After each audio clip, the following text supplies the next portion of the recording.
Oh boy, I completely forgot that I disconnected that thing. Alright. Let me just... Yep, there you go. Ah, my fucking ass. Okay.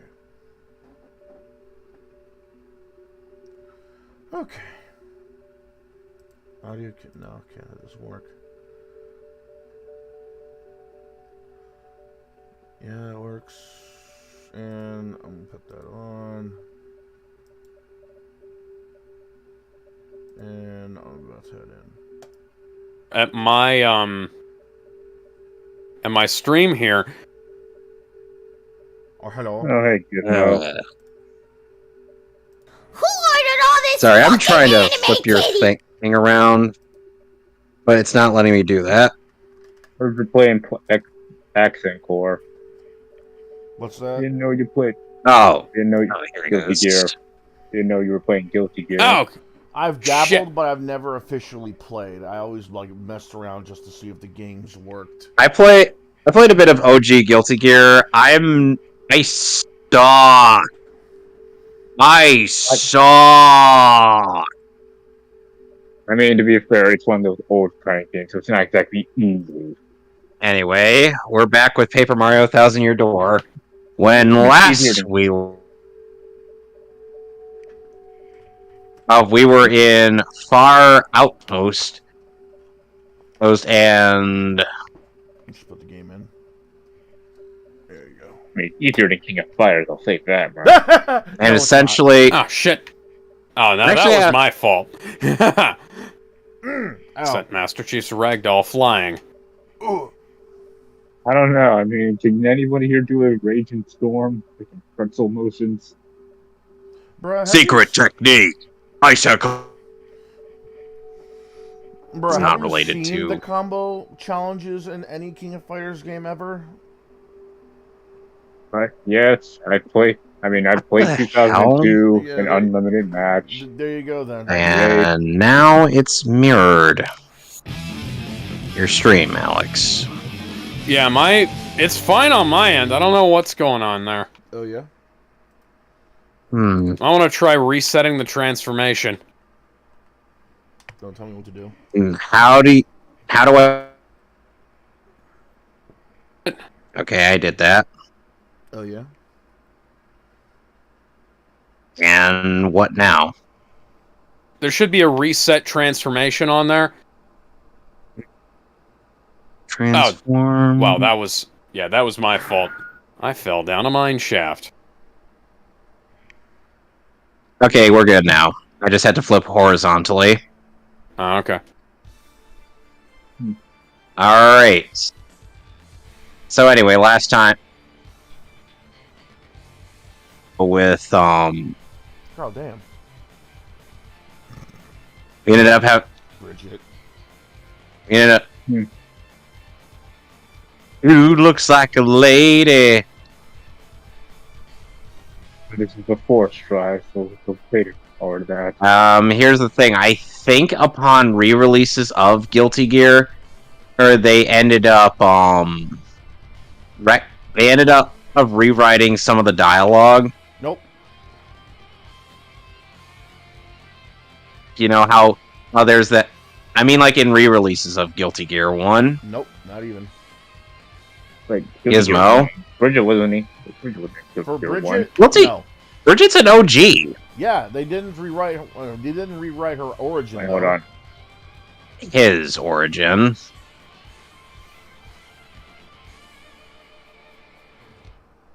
Okay. Anyway, no, they didn't rewrite the origin, and I'm saying they rewrote the Yeah. You know how that one guy mistook Bridget for a girl? Yeah. Oh, but then he's like, "Oh no, I'm a boy." Wait, in later re-releases, from what I've heard and or seen, essentially they are like, "Oh, I'm a hunter. Oh, I'm a bounty hunter," or not really clearing up anything. Oh, you're talking about XX, not the very first. Are you Guilty talking Gear. about XX Action Core or Action Core R? Yeah, that's the game where Bridget first showed up. No, Bridget was an XX. And either way, the re-releases, of course, they're not canon. What the fuck is mom? And again, I mean, I don't play much of story mode, so an XX. Training. Ah! Fuck. No, thank you. Bro, I don't want to have to sit through a visual novel.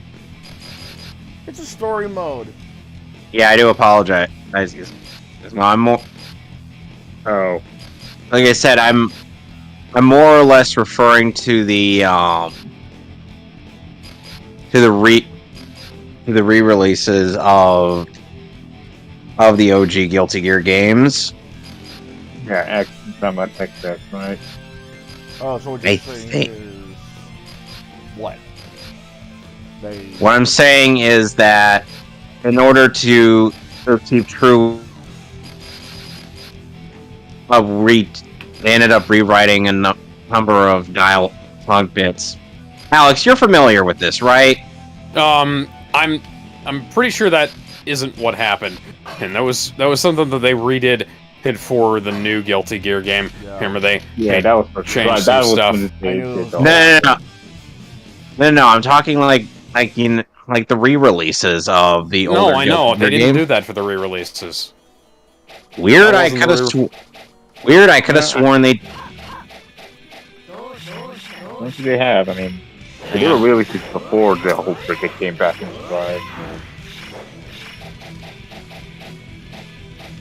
Eh, I don't know. Maybe if I ever get the real. patience to do the story mode, maybe I might check for that. But I don't want to. You know, the funny thing is that the first instance of Guilty Gear having any English voice acting was in... No. Oh, not this. Yeah, this game titled Guilty Gear 2, Yeah, the one where Sin technically showed where up it's not where it's not actually the sequel. It's just, you know, a weird spin-off side piece, which is kind of canon, kind of not. yeah. I mean, because that's also the game where Sin showed up, and also how Soul got his new weapon. Also, that man game. Yeah. Well, I mean, now we call him Awesome now, but it's always be that, man. Why did they give him a name? Because I don't know, it's been so long, it's like, yeah, let's just give him a name, or... Because, hey, I don't know, Strife, because we don't know whether or not Strife is the last Guilty Gear or not. Considering how part of it's tanking nowadays, I wouldn't. I'm having another Guilty Gear game. I mean, then again, it could be worse. Okay, no, It could yeah, be I like just did a Blade quick Blue. look on the censorship, on the game censorship wiki and the censorship wiki, and no, the only one that has any censorship from Guilty Gear is Strive. Yeah, the recent one. Yeah. Okay, Yeah. okay. I swear. Because could've Strive's sworn- re-release, Strive's DLC, not the re-release, is but like the DLC and the updates. That's what had the all of the fuck you, I'm grenading out. Where are you, Yeah, Guilty I mean, Spark? that There would you be- are. I do apologize if I sound like I'm making this up, but it's like it's something I could have No, no, sworn no, I Yeah, saw on nobody's social been on your media. shit for this, I mean... No, that was XRD and all the others are Xturd. Xturd yeah. is how you pronounce it. Yeah, it's No. Yeah, there's like XX, and there's Xturd, Drive, and then Xturd Revelator 2. Some sequel names are weird.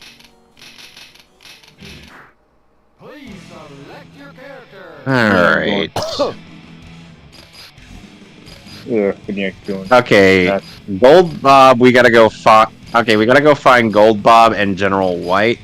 Gold Bob is located at the Poshly Sanctum, and thankfully, we don't have to go. we don't have to go on the friggin' train to get there. We could just take one of the secret warp pipes. Yeah, I have to, because this is part of the main game. Oh, joy. I love it when my RPGs force me to backtrack. Yeah, Alex, this is the one part of Paper Mario the Thousand Year Door that nobody likes doing. So, essentially, what you gotta do for the ladder, General White, you have to go all around the places where he's been sighted in Rogueport and whatnot. And then...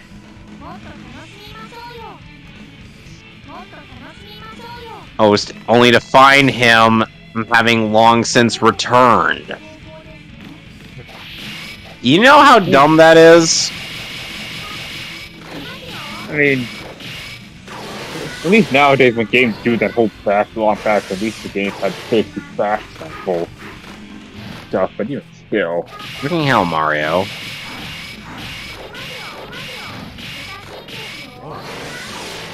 Guilty Spark, can you maybe make this a little bit quicker? I mean, You're expecting the small robot to have sense. I mean, nobody likes that small robot anyway. No wonder he's the final boss of Halo 3. Which is for better or for worse. That boss kind of sucked. Oh, hey, a curse. So anyway, there's actually some interesting news regarding one of the more detestable individuals in Funimation's lineup. So Funimation, Sony, Crunchyroll. Yeah. The massive Aniplex gangbang thing that the anime industry has become. Or they're Funimation. Okay, so essentially, Jamie Markey. Somebody had brought up Jamie Markey's whole bit on, the infamous pesky patriarchal societal demand and thing. Yeah. Turns out she doesn't actually know Japanese and was just making shit up. Who could have guessed?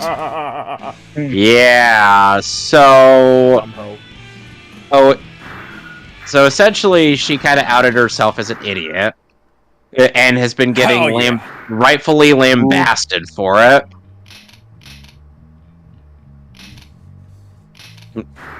I mean, why wouldn't she be? A user by the name of Lunar Activist ended up trying to have like a sane conversation with her about Lunar Activist is a friend of mine. Is she? About like alternate suggestions on translations for Lukoa's line in there, but Markey kept on saying that that's stilted. What the fuck? Stilted is fine. It's a different language. It's gonna sound weird. Yeah. Also, isn't it true that there's still a lot of words in Japanese? Knows how people. Also, isn't it true that there's still a lot of words in Japanese people still can't get a translation of? Well, you can translate them. It's just that some of the translations are a little rough, you know. Some things are. It's constantly changing. Yeah. Shield. So, I was genuinely surprised that a friend of yours, now that I know this, was able to have a sane conversation with a crazy woman like Markey. Yeah, no, I was surprised Lunar was doing that, because I thought Marchie block-botted all of the people who followed me. She already blocked me from the beginning. Oh yeah. Okay, I'm gonna hold on to the No, I can't afford to just hold on to this shotgun, even though the shotgun's awesome. There is another weapon around here, guys.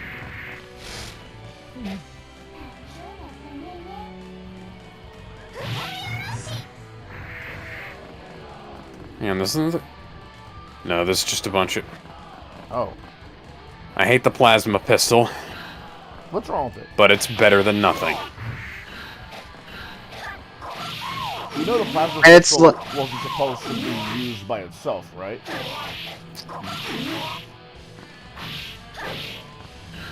Oh, You there we know, go. you're supposed Needler! No, not Needler. Here, to use the plasma pistol in a combination of some other gun because it's not supposed to be used by itself to begin with. well, I mean, hang on. Like, Trying to...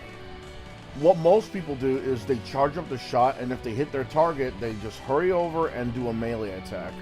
Or even better, they do a melee attack and then release the charged shot. Or even better, some people just use the charged shot and then immediately switch to their other weapon and start wailing on an alien host. Yeah, no, I got you. I typically tend to use it as like a backup to my main weapon, whatever the main weapon is. I just use weapons until they run out of ammo.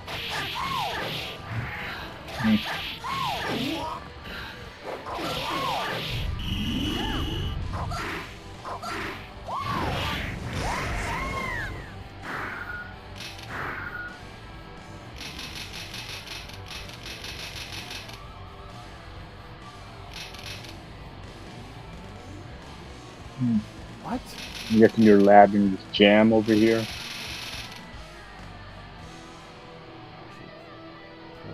Fucking boomers.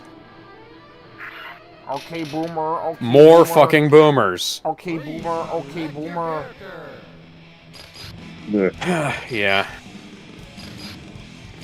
Here's hoping this will be the year people stop saying boomer. Yeah, that ain't happening. You're expecting a lot. I know. But hey, man, can I at least dream? No, you're Dreams, yes. Delusions, no. Hi, Mason. No, you're not allowed to dream. Get out of here. What? Okay, These guys are just so killing my dreams, that's all.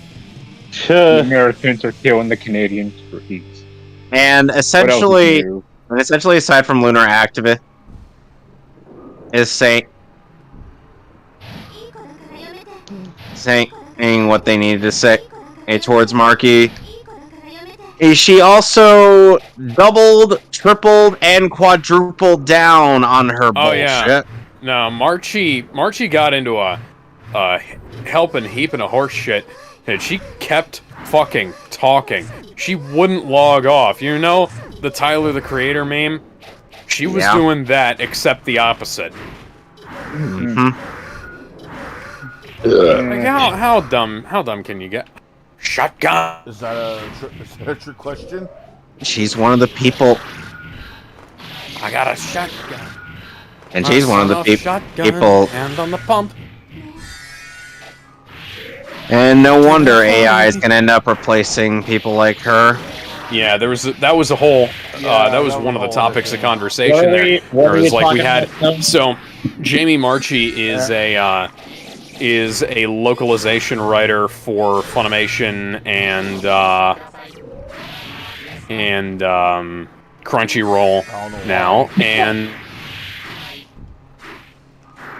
hang on, I gotta save something. So she's a localization writer, ADR writer, not a translator. So she takes translated scripts and butchers them for the English audience. Yes. And people are somehow okay with this. Yeah. They're not, Well, no, though. people aren't okay. People aren't though. okay. Archie, he has been kind of coasting under the radar for a little while, and now she's... There were actually people years ago on Twitter praising that cunt. Yeah, I'm aware of this, but that was... For one, that was years ago, and for two, that was either Kick Vic weirdos or social justice warriors. Here's the thing, this is going outside of... her. Yeah, because this is outside of the typical spheres. Like, this is getting into... Like, this is getting outside of our spheres of, like, you know, this is going to mainstream weebdom. And I know that sounds kind of contradictory, but that's where it's going. I mean, like, this is leaking out. It's breaching containment, and now we're just... Sorry. Yeah, I just had to pop. She's reaping the rewards of what she'd sown, you know? Mm-hmm. All because somebody brought up a golden oldie of her response to criticism being like, oh, I have a vagina, blah, blah, blah. Yeah, congrats. You have something that every woman has. Wait, what happened That's to Jamie transphobic, Gizmo. Basically, Marky's response to criticism was that he was bad. I have a vagina. Blah blah blah. Yeah, she was basically attempting and failing to turn it into a feminist issue when, hang on. Health pack. I don't need a health pack. It's good to know. Yeah, and this was at a convention, and somebody was just asking a legitimate question. Yeah. What were they asking her? They were asking her about the Dragon Mate in translation. Oh, okay. Okay, now I'm up to speed, and I know that if I start talking about this, I'm gonna get super, super mad, and I really don't want that. Right. Fair. The year just started. I'm not gonna say y'all shouldn't talk. Yeah, and this was how she chose to. to end 2023. Keep in mind. Yeah, but there's also you guys, like that. You That's guys are better at getting your thoughts out than I am. So, and most of that follows this really weird trend of last year where we have like somewhat niche celebrities getting into a fucking shit fit on Twitter during holidays when you shouldn't really be doing that kind of thing, you know? You don't see Vic doing any of this. No. It's almost like he's smart. Chris Jericho stupid shit on Twitter over Hey, what's the wrestling Vic Mignogna look alike? I'd say Dolph Ziggler looks a little bit more like Vic than Jericho does, especially now since Jericho's melted. What is does he look like an ice cream cone? Yeah. I'd say sizable jaw, dude. Oh yeah. I was gonna say his jawline prevents him from looking like Vic Mignogna. Like his chin is almost as big as mine. I'm saying something.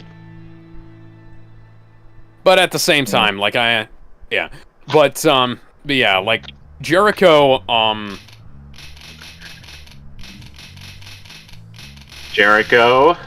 Yeah, Jericho, who will be known to wrestling fans as the wrestler Chris Jericho, and will be known to heavy metal fans as Moon Goose McQueen from Fozzy.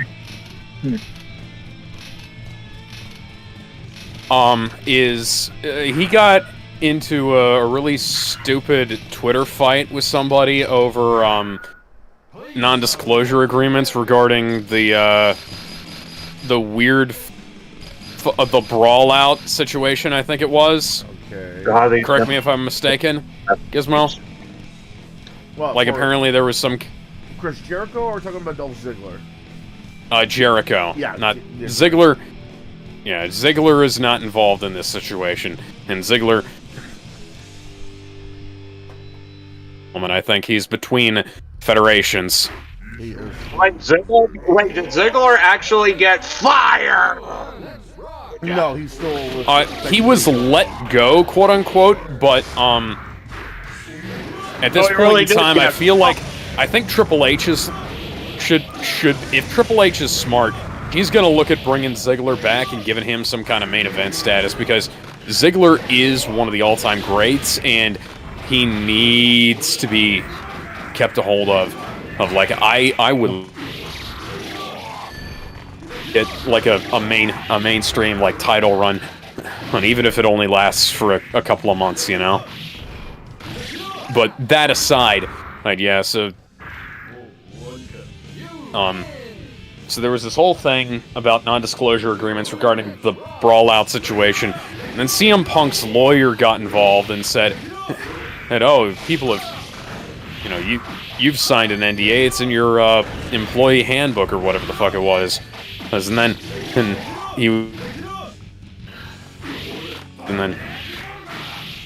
it devolved from there, and in the last pay-per-view of AEW for the year, or right before that, had somebody accused Chris Jericho of luring a woman to his hotel room under false pretenses and coming on to her in what was intended to be a non-sexual situation. Agree, you know, when she wouldn't put out, so who knows? But there was this whole song and dance from Tony Khan about how us over in AEW, or you know, we're sensitive to accusations of sexual misconduct and whatnot, and making a big song and dance out of it when Vince McMahon was accused. And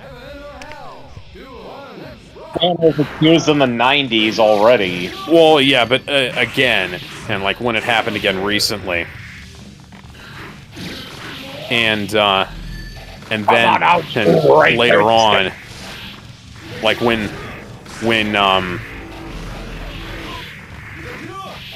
there was when Ric Flair was accused, and when Chris Jericho were accused, that he fell suspicious, and just a bunch of political grandstanding on his part, basically using any opportunity he can to try and beat Vince McMahon over the head for the sake of some kind of media boost. Because of course. Not that Vince McMahon is a particularly good person, and he's not. He's a fucking scumbag, and he's screwed over for quite a few people in his long career as the head of China. UE, but, you know. He actually wanted to fuck his own daughter, by the way. That wasn't a real thing. Yeah, that was like a storyline thing. It's still fueled by like whatever crazy drugs Vince McMahon takes. Speaking of crazy drugs, though, you know, I'm on some. When I was talking about how Chris Jericho kind of melted, his body does kind of look like melted ice cream now. He's got dad bod now. You know, I'd never say this to anybody else. Jericho, buddy, you need to start taking some steroids. Bruh. Dude. Well, that's something. Dude, they actually prescribe testosterone to guys who are his age now. Right, for steroids. Well, that is technically steroids. It's a performance enhancing substance, you know.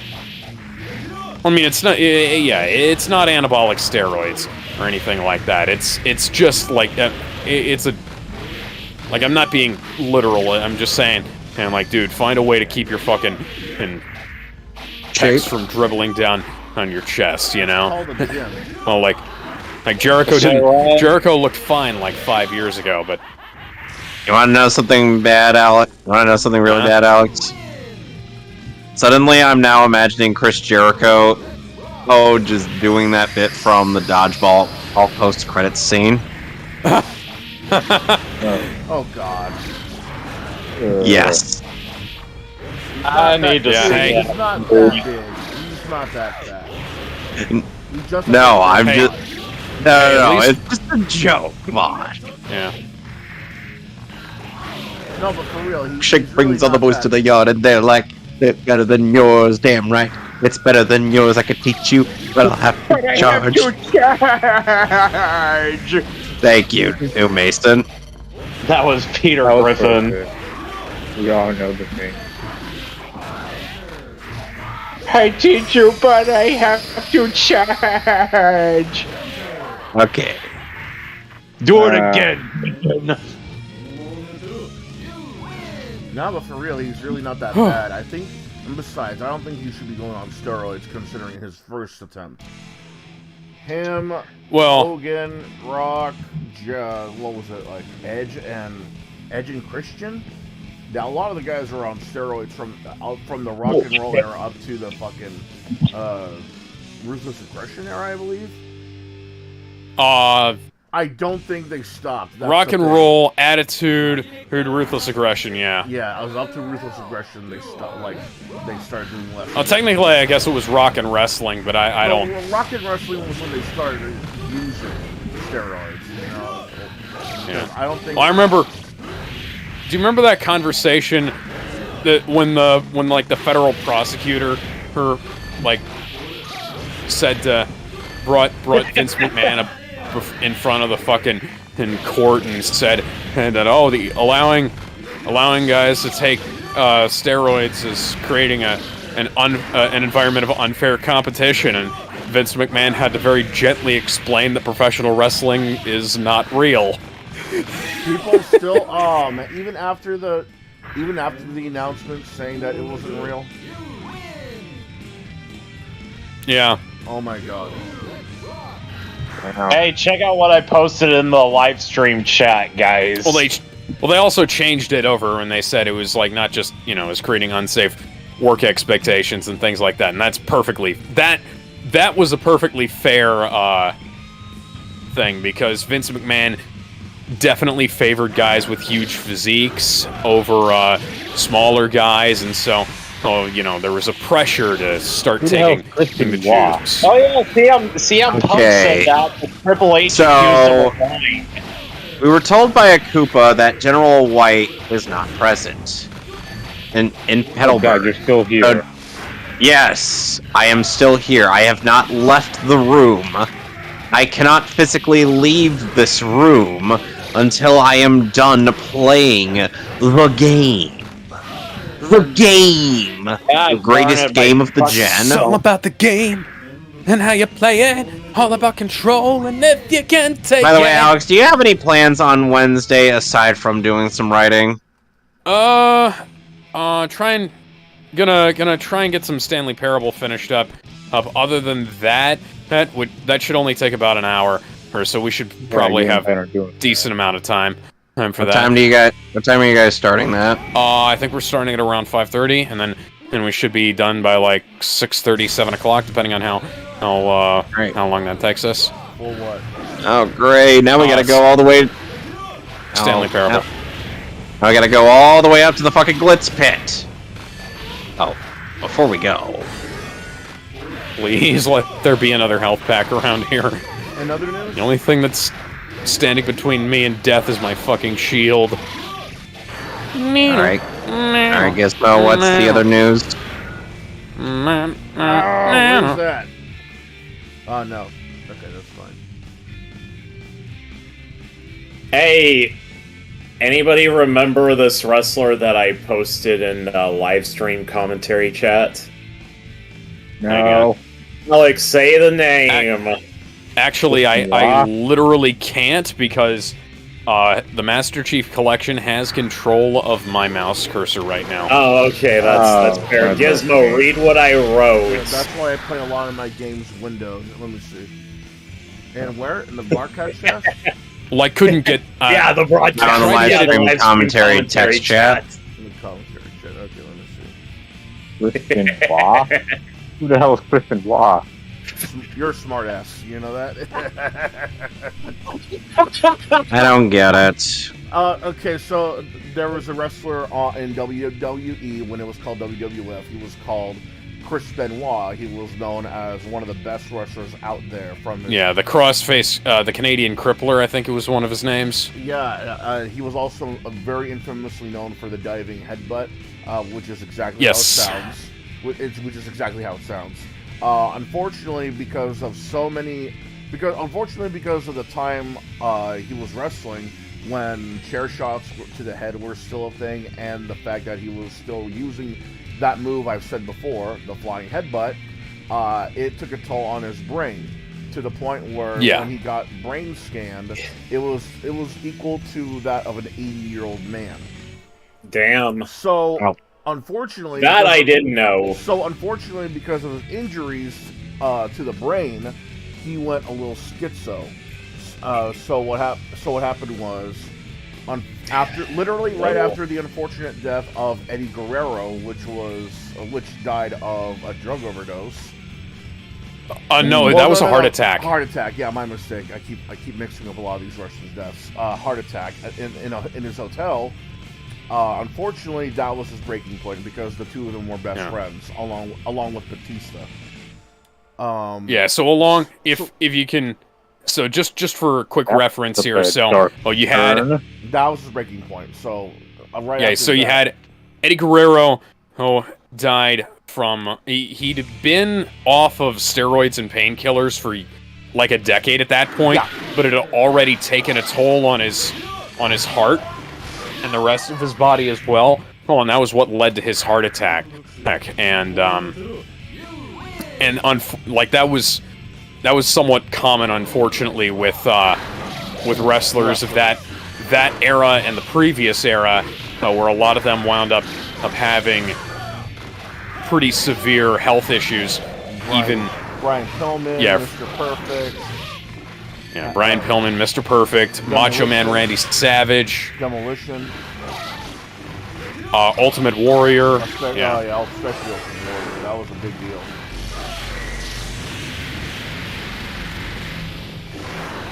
So, unfortunately, because Eddie Guerrero was in the list of people who died early on before they could even hit 40 or even 50 at that point. Like I said, that was Chris Benoit's breaking point, and soon right after that, he shot himself in the head.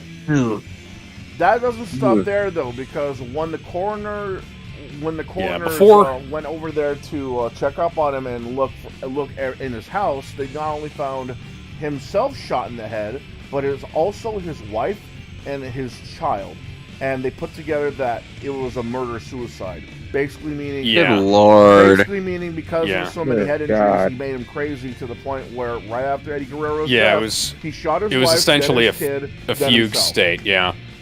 That unfortunately ends up reminding me of what happened to Ducky's voice actress from Land Before Time, the first one. Yeah. This was worse though, because you could say that he was crazy from the beginning. This guy, unfortunately, was healthy. Oh, because Jericho actually went over this on one of the episodes of his podcast, where he said that it was like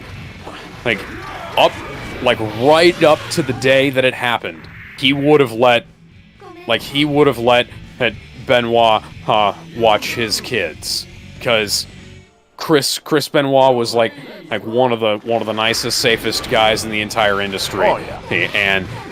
And everybody said that it didn't make any sense. And then the brain report came out, and it's like, okay, things are starting to come together a little bit more clearly here, because and what the coroner said is like, what probably happened is because of all the brain damage, he probably entered a sort of,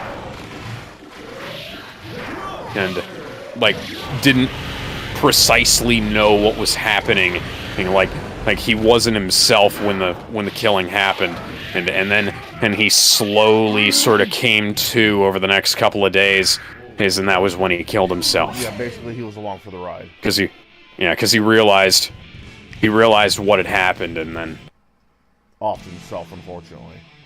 Oh, okay. Y'all were still talking about the. Sorry, I had to mute my headphones because I had to. You're fine. But here's what happened after that, though. It's crazy, man. That death took a toll with not only professional wrestling, but it didn't take a toll on just WWF in general, but also professional wrestling, because yeah, right after like that's basically what yeah. created the PG era of wrestling. Yeah. Well, I wouldn't say it was just that. There was a mixture of things. That just happened to be like the straw that broke the camel's back. But right after that, after they find out what Chris Benoit had done, I was gonna say Chris Hansen. Vince McMahon went up on live television saying, because of what they found out, they will no longer mention Chris Benoit by name, and they kept their word with the occasional slip-up. Yeah. Especially with its media, like video games, WrestleMania DVDs, merch, that kind of thing. So, like, let's say there was a match between him and such. It might have been incredible, but they won't mention it. Or let's say he was in a tag match with 3 other teams. Basically there's for years there was no chance of that match ever getting uploaded by itself to any official WWE source, which is unfortunate because they have literally the highest resolution original masters of all of this stuff. Everybody else has like VHS tape rips or digital rips or some recorders or something like that. And there's no way they're going to re-release this stuff, too. Like, for example, I have a DVD of WrestleMania 2000. Guess who was on that DVD? Benoit. Yep, Chris Benoit. There's no way they're ever going to re-release that footage in any way unless they're going to scrap the footage of Benoit altogether. And because of that, because of the Chris Benoit incident, not only did they stop chair shots to the head, but they practically slowly started to stop hardcore matches. Hardcore matches being, falls count anywhere, you can use any weapon, you can put guys through tables without any limits, blooding, or, bleeding, or cutting. Blading, yeah. Yeah, blading. There was no blading allowed anymore, unless it was on the rare occasion they thought it would sell. Or if they did it the hard way. Yeah, I think the last official hardcore match was with Tommy Dreamer versus the Sandman, and when ECW was bought by WWE. I could be wrong. Yeah. There was also so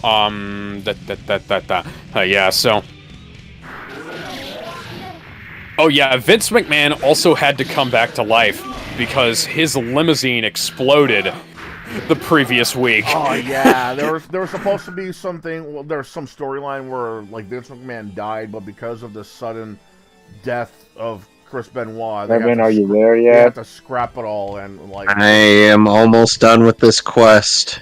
Because of the sudden death of Chris Benoit, they have to scrap everything. Which, by the way, Sonic, I hope you really liked this quest. Guess what?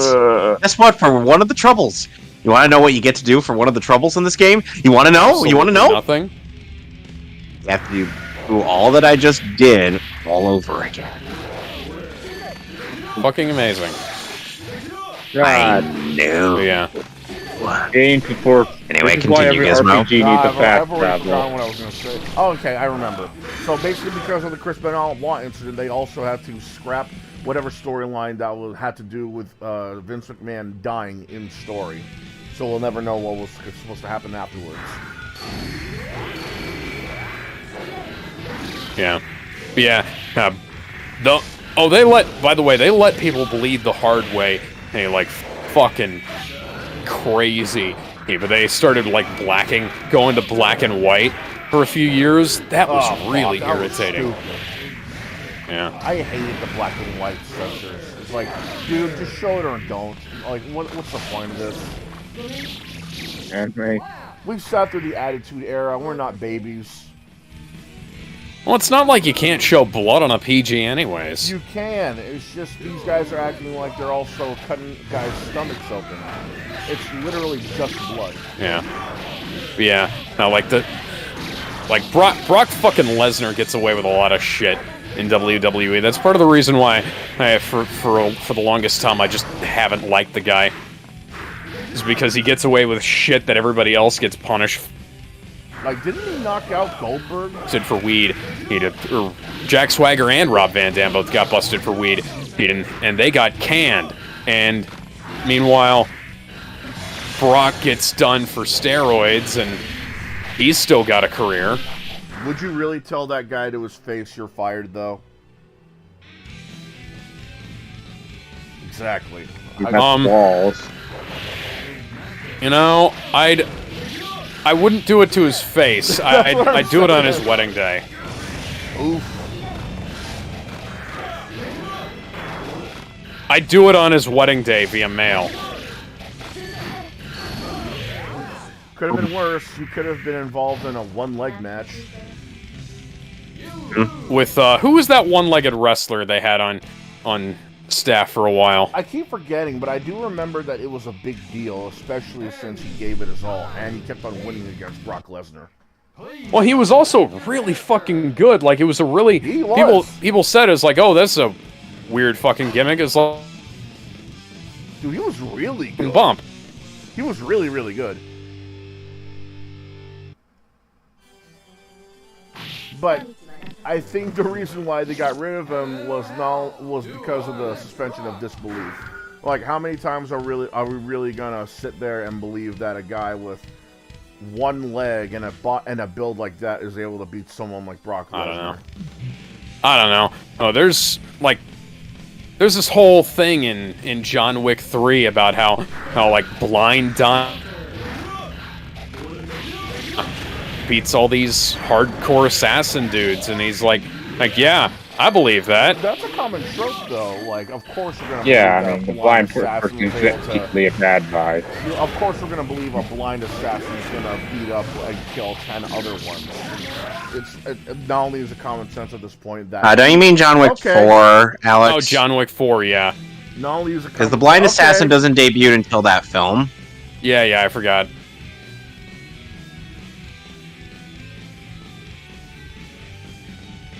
Moving on. Well, anyway. Yeah, by the way, Alex, you want to know? By the way, Alex, you want to know why we had to travel all around Rogueport just to find General White? It's because he was told by some fortune teller to come find me. Huh. I just made a new song and I'm cover. like, motherfucker! All you had to do was just stay there. We'd find you, and then you'd follow us. Yeah, that's something I hate. Like, people do shit like that in real... And it would have been easier. And this is why phones need to... Hold your position. Can do. Just gotta make sure I'm loaded up. No particular reason. Okay. Alex, good news. Good news What? for Gizmo, too. And how they fire this cannon, they're gonna throw in a whole bunch of bombs to make it explode. I'm about to upload another Hades cover to YouTube. Cool. Nice. What's song? Toxic Love. It's gonna be Hades singing the song from Fern Gully. I could totally see Hades singing something like that. Yeah, I had Mr. Burns do it earlier. I uploaded that already. And that's all. Mr. Burns is also somebody you could see singing that, because, well, Mr. Burns is like this cartoony, anti-environment, greedy rich tycoon. Yeah. So I mean, the whole thing was don't die.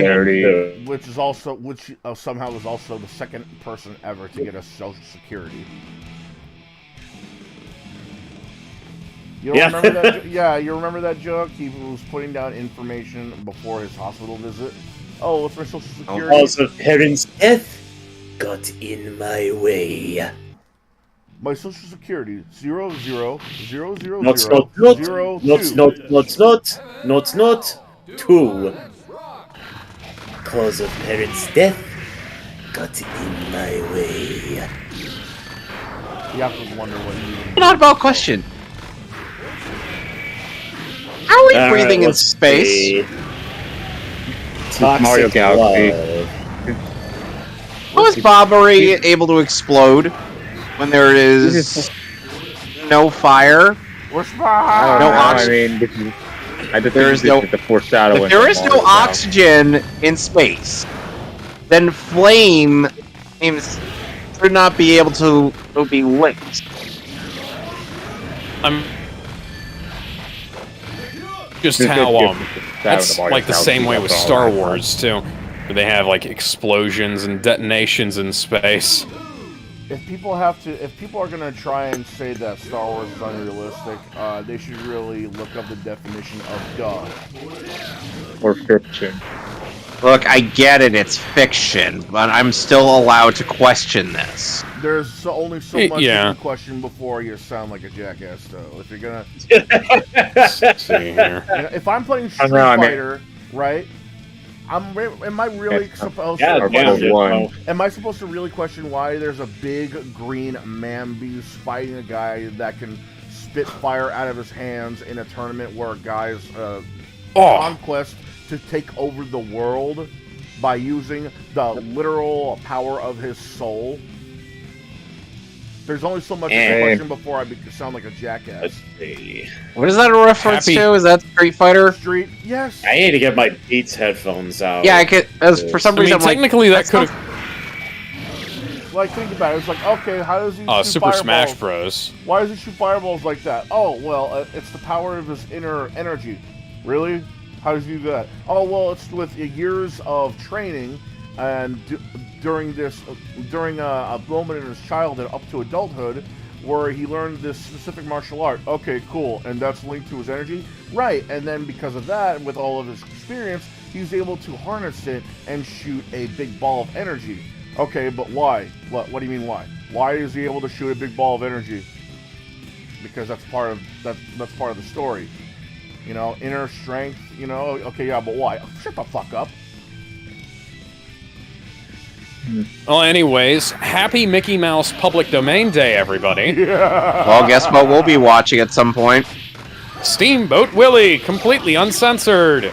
Yep.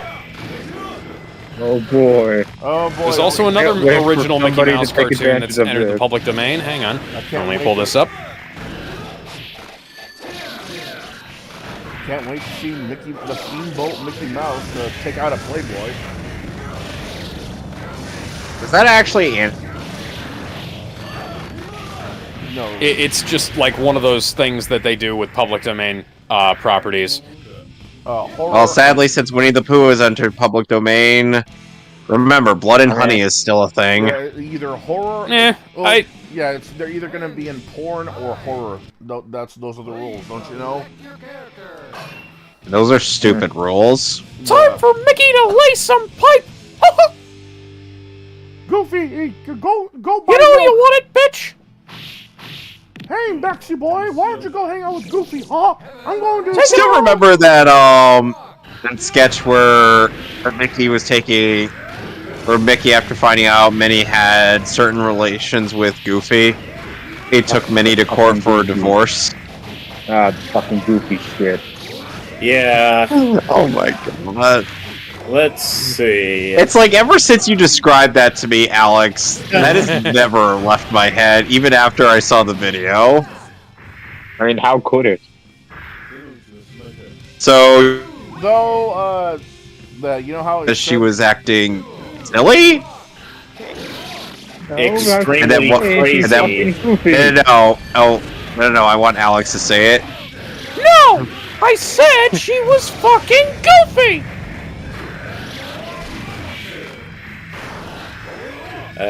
You know how to talk. I'm gonna take revenge by banging another guy's girl, haha. Hey, Maxie, haha. Why don't you go hang out with Goofy, haha? I'm going to tutor Roxanne, haha.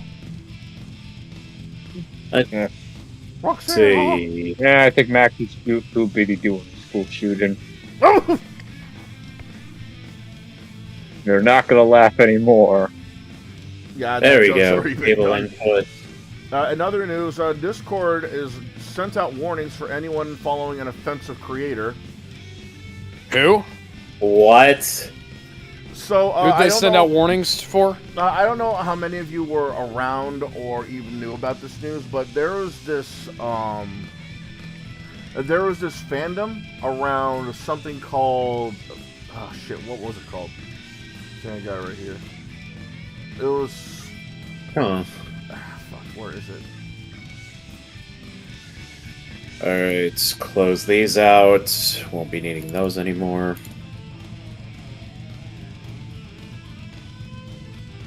Shit, I lost it. It was some fan community, I remember that much. It was a fan community. It was for like a specific anime because it was because it was created by a specific person that Discord decided to not only get everybody in trouble that was in said group, but also the people just following the person. That's stupid.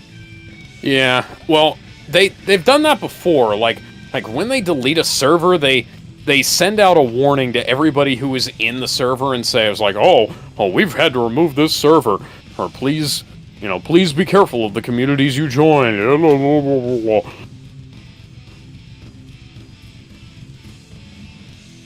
Come on, man. I don't... Like, what? Like, why is it any of your business? Yeah, like... Come on, man. You gotta, are you fighting? Like, unless... Come on. You gotta... Unless the Discord group... No, like legitimately, come on, man. And, like, this is a... you gotta be moderating Yeah, it is shit, pretty stupid, isn't it? I'm in, like, 60 servers, you know? And I don't pay attention to... You know? Oh, yeah? Also, it doesn't help that a lot of the people on Discord are holding double standards. A lot, like, remember back then... I remember back then there was this whole debacle when people found out that half of the Discord employees were furry cub diaper fetishists. Oh yeah, that was a... Oh, Lord have mercy. That was a thing.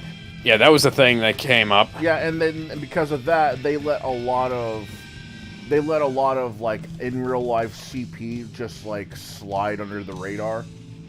Got a special place in Tartarus for these degenerates. They were taking down shit for... That was completely... Is this where I need to be? Like, look, again, I've said this before. I don't care less what you're into as long as it's fictional and it doesn't hurt others. That fucked up. But it's the fact that these guys... Yeah, I mean, that's fair, Gizmo, buddy. But it's the fact that these guys are holding a double standard. It's like, oh, well, you know, stop attacking my fetish, you know, stop kink-shaming me. I was like, yeah, but dude, you're letting real photos and videos of real kids slip through.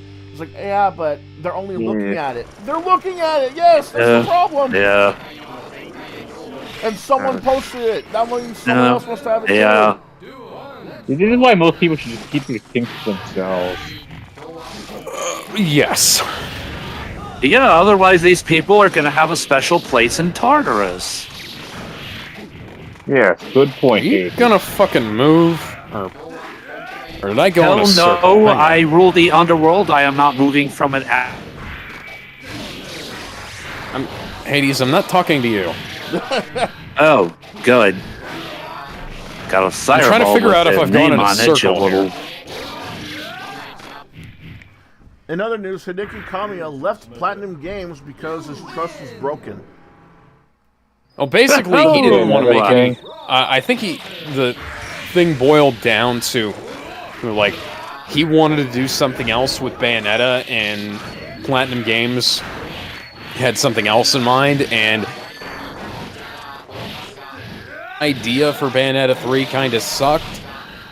So, like, I mean, I like Kamiya, but, like, at some point in time, you gotta lay down the law as the owner of the IP, you know? I don't know. I don't like I don't necessarily like the whole corporate ownership of everything thing, but like sometimes it's good to have somebody who can help shepherd a property without... Yes, it is. Yes, it is, Alex, old boy. Mr. Burns? I'm afraid I'm going to have to ask you to leave this call. I am the real Mr. Burns here. No, you're not. Release the hounds. Release the hounds.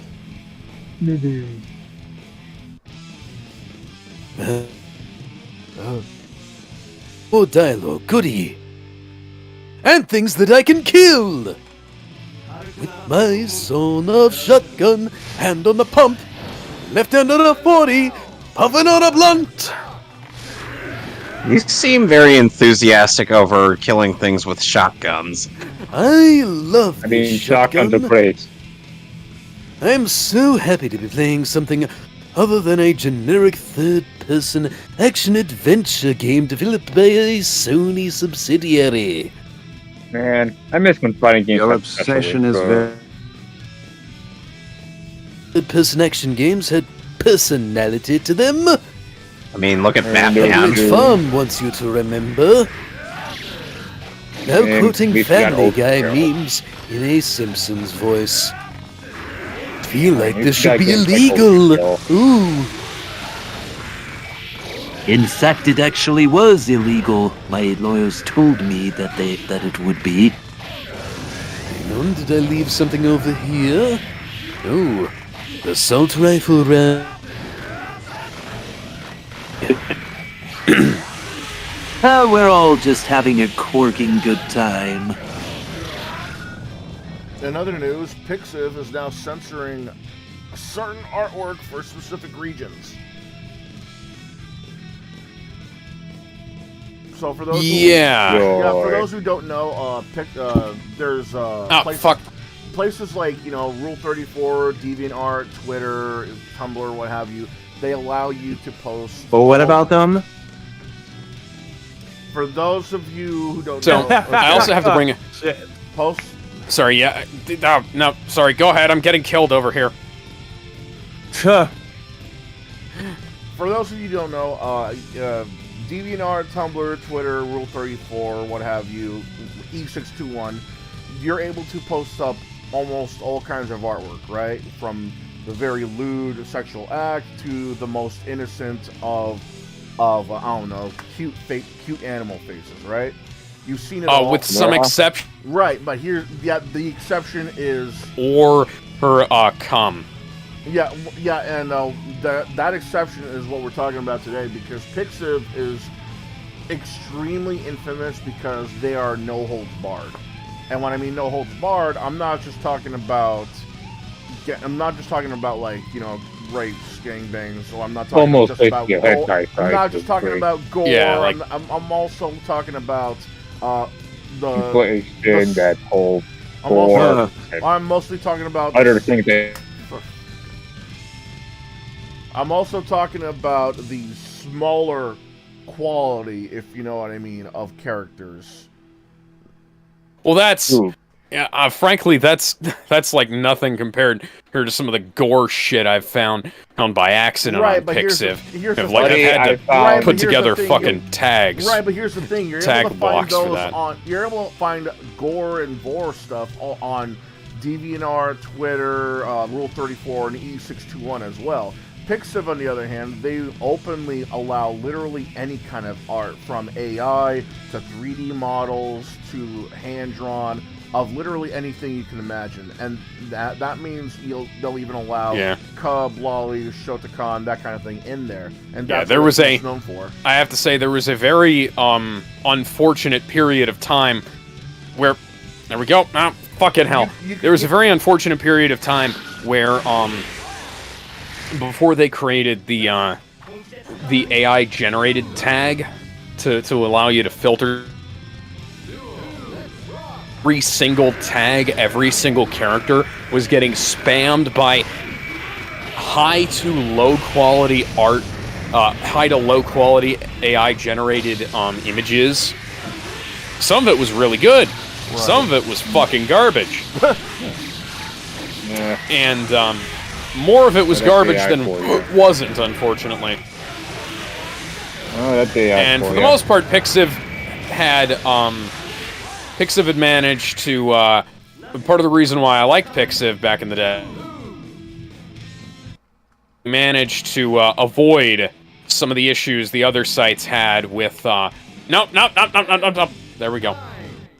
I'm still alive. I'm still alive. And now I'm not.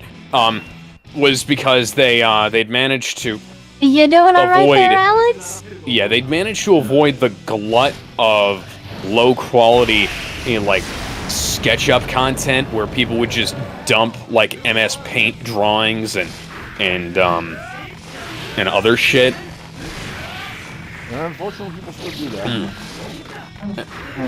Yeah, well, yeah, they keep doing that. And I was like, I'm talking like Chris Chan or just above Chris Chan level. Yeah. What? Alright. Got it. What's going on in the background? And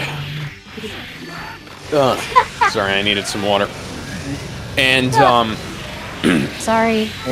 like, credit where it's due. I'm not gonna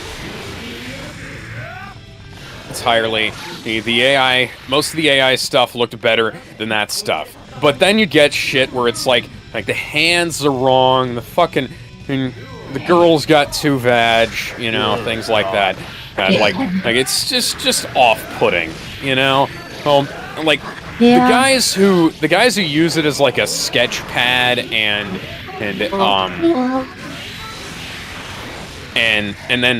do like the final job in Photoshop or GIMP or something. They do a really good job. Props to them, because it's difficult to make art that's not shit no matter what kind of tools you're using.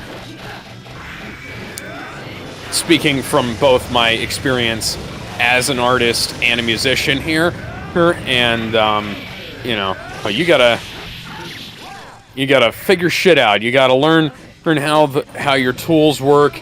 And if you don't know how your tools work and you're just make a quick buck off of your fan box, that's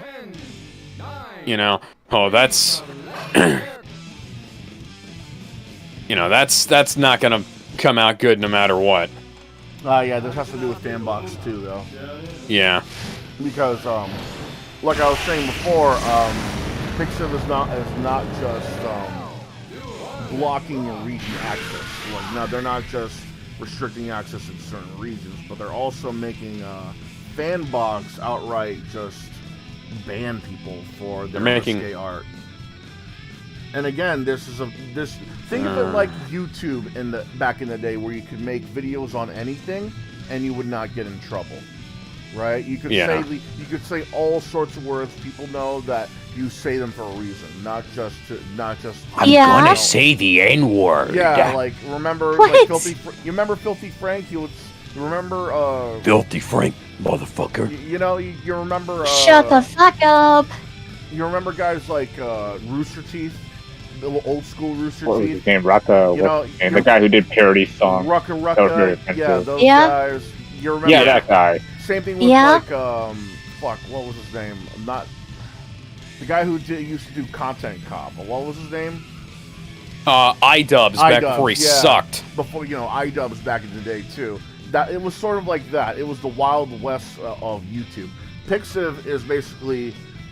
Pixiv right now is the Wild West of the art community, because you could literally post anything on there and not get in trouble or looked down upon.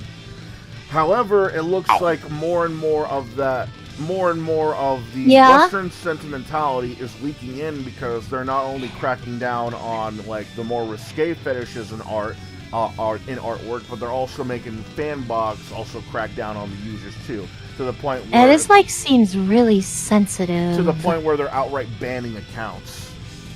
Yeah. Right now, Japan has no problem with this. Like no duh. This is Japan never had. Japan has the general sense. Yeah, it's a Japanese website. But so, other than that, it's mostly all right. But there have been reports that Pixiv is being blocked in other parts of the world. Which it makes sense news-wise, but it's angering censorship-wise, because who are they to say you can't look at that stuff unless it's real shit? Like, why is it your business? Like, if I wanna look at feet chopped up into little pieces and put into my goddamn California roll, I should be likened to do that. Like, as long as you're not chopping up real feet for it, you know. That's what I'm saying. Like, if I look at all of that and it's drawn or animated, it should be fine, right? You know, fuck you. I want to see guys make sashimi out of a guy's finger, you know. But you know, they're cracking down on this as if this is real life. You know, if this is real footage, then yeah, arrest me. You know, if it's real, if this is a real foot that's being forcibly cut off, yeah, arrest the guy who made the video, arrest the guy who filmed, arrest the guy who chopped the foot off. Yeah, that's common sense. But these guys are going after the most niche of websites. Like, dude, what is that search? This kind of started with like fucking Christ-tard politicians going after Pornhub and stuff like that. And like, Pornhub is completely blocked in the state of Mississippi unless you have a proxy page, unless you have a proxy server. Or really, when did they start doing this? This past year, at some point in time, and like you can't sign up for, like, you have to sign up for a fucking Pornhub account and give them like a scan of your photo ID and shit. Or that was what they were at. That was what Mississippi politicians were asking them to do, and Pornhub just said, like, we don't have the security functionality to so we don't have the security available to guarantee the safety of people's data. In this case, is like, we're not gonna try and store your fucking state ID and driver's license and shit. If I want to clear up my mind, I clear up my mind. Yeah. Yeah, man. I have it. You can't tell people what you can't watch hentai. Come on. And they recently, stuff like sex.com has done that as well. Especially my hentai. And recently North Carolina started blocking Pornhub as well. I think sex.com is blocked there as well. Hell, and there's a few others that are. But you know, it's not that difficult to get around if you know what you're doing. But at the same time, it's one of those things where you guys, there is a First Amendment for a reason. Your record shit, and everybody knows that this is not the kind of shit. Like, data breaches happen all the time. There was there's another fucking Sony data breach last year, you know? Oh yeah. Oh yeah. With all that other shit, like, we can't. Oh yeah. Man. Hi, Cortana. Hey! Cortana, aka Best AI. Mm-hmm. One of the best AIs ever. Yeah. Perhaps. What are you saying? At least Cortana didn't have an anti-male. You know, I find that funny though. They have Siri call him Batman. I find it funny they blocked Pornhub though, because they're acting like Pornhub is like the only porn website out there. Yeah, I mean, there's videos. Like, okay, videos, like there's. It's like blocking. It's like getting rid of the shipment of Snickers. It's like, okay, but there's Three Musketeers. I have other chocolate. Yeah, there's No! Three Musketeers, Milky Way, Crunch Bar, Hershey Bar, Nestle Bar. Whatchamacallit, Who's 'em a Whatsits, those are real candies. Tootsie Roll, it's like you could literally go for other ones. Same thing with Pornhub. Oh, yeah, okay. Oh, no, you blocked Pornhub. It's not like I can go to XNXX, Porn Slut, Sex, XNXX, Hentai Stream, Hentai Gasm. X-Hamster. It's like, bro, who are you protecting? Nobody. One in the pants. Yeah, exactly. People are gonna find a way, you know. Right. People found a way to escape my underworld, but, you know. Moving on.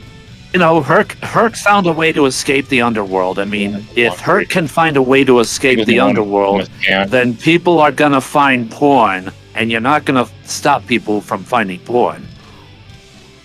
Yeah, it's a futile effort because anybody who wants to will figure out. Yeah, you heard it here from the Lord of the Underworld himself. I mean, if they had to do a crackdown to literally keep people from doing amateur porn, so no more CP could go to Pornhub, which I think is capped because I never saw any hints of that. People trying to protect people that don't need protection. Then we really don't need it being blocked for the safety of others. Oh, we really don't. Their whole idea is that they're trying. It's like, oh, we're trying to prevent minors from accessing this stuff. Minors will access this stuff no matter what. They're gonna have access either way, and it's called being a parent. If they have access to it, and if they ask you about it, or you catch them, you might as well give them a talk. Maybe not the talk yet, depending on how old they are, but you have to at least have a talk with them. You know, it's the parents' job to look after them. Yeah. Like they're acting like the porn is just they're acting like porn is just immediately gonna get them through puberty in like 5 minutes, and then they're just gonna grow big dicks and like. Oh, it's all. It's one of those things that it's associated with the with like the no fucking trans panic shit. What? It's associated with the trans panic shit that's going on. Why am I facing backwards? Like, because they're saying, oh, this is like a gateway to grooming thing here. That's what they're saying. And well, if you're gonna do it to little kids, that's one thing. That's not really a gateway to grooming. That's just unethical. Well, yeah. Here's the problem. Slow down, This is not just affecting. This is not just affecting the people it's supposed to affect. This is affecting, otherwise law-abiding citizens. And this is one of the things that the Republicans were always talking about, how we're not going to restrict access to guns because of X, Y, and Z, because that'll disproportionately affect otherwise law-abiding citizens. Which is a perfectly valid argument. I used to look up to Republicans before they started banning porn. I never trusted politics anyway. Oh yeah, it's like you just can't trust. No. All designed to keep you safe, but when rules start getting broken, you start questioning your faith. Have a voice that is mistaken, hates to love and loves to hate. Voice that gives Alex, buddy, why are you singing the Randy Orton theme song?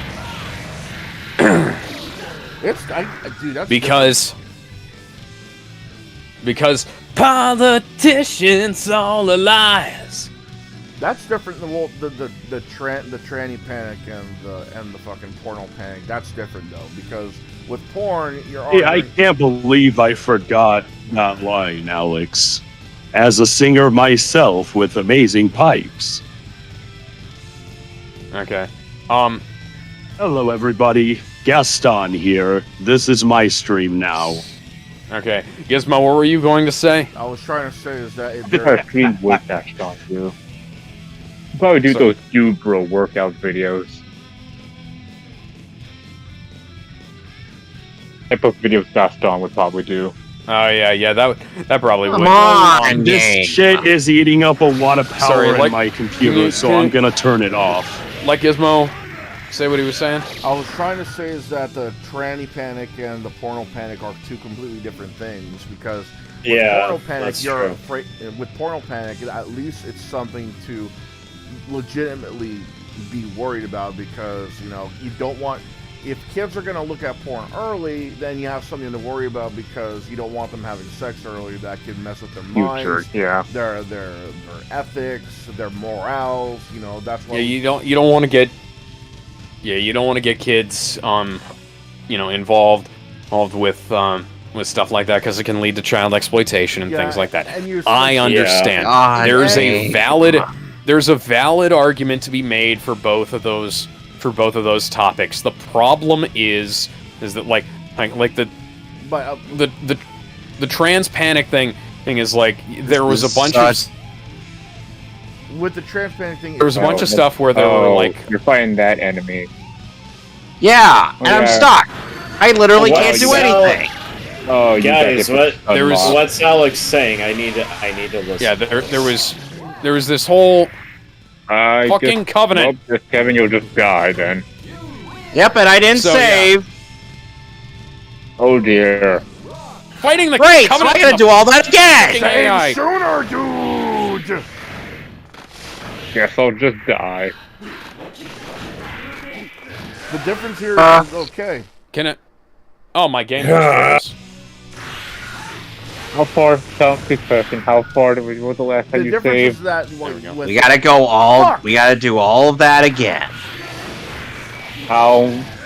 Please, you know what I think it is. We have to start all the way over again. Me too. Oh. Gonna start all over again. I wanna be a hero. Okay, moving on. No. Pokemon. Oh god, you're that far away. Yeah. I wanna be a hero. Give me just one chance.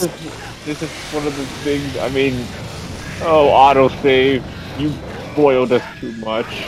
And the future will decide that there's a hero buried deep inside. I forget which region was that Pokemon song? I can't believe I still remember the first opening to the Advanced Generation. To that. That's Cohen, right? Yep. Yeah. 9 out of 10. Too much water. It's not that bad. People are just and again, people always hate the new generation, and they're like, "Oh, it wasn't that bad." What I didn't like about the third generation of Pokemon was how much of a letdown it was compared to Generation 2. I thought Generation 3 was fine. Then again, I started. Generation 2 had 16 gyms. I wish I could fast. Okay, yeah. I wish I could fast forward all of.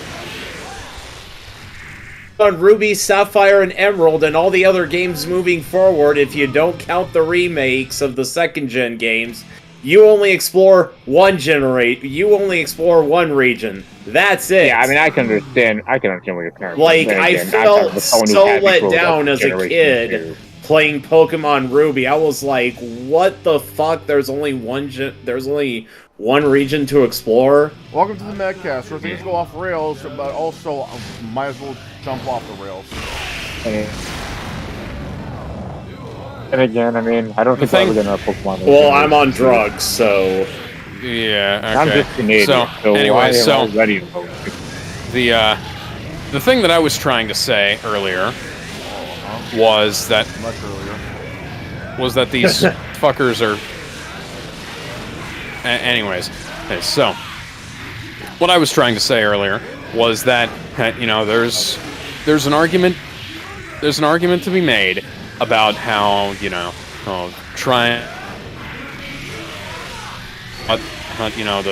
the trans kids and whatnot and pushing hormones on minors and things like that.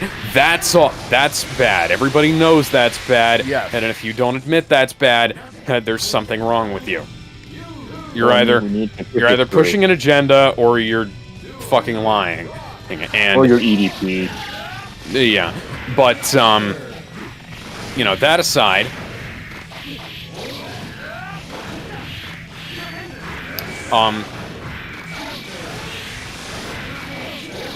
the thing that I was saying about that is that that stops being something that I'm generally in favor of oh thank fucking God. Okay. That stops being something that people are in favor of standing against when it starts affecting stuff outside of the scope. I hate the fucking sniper rifle.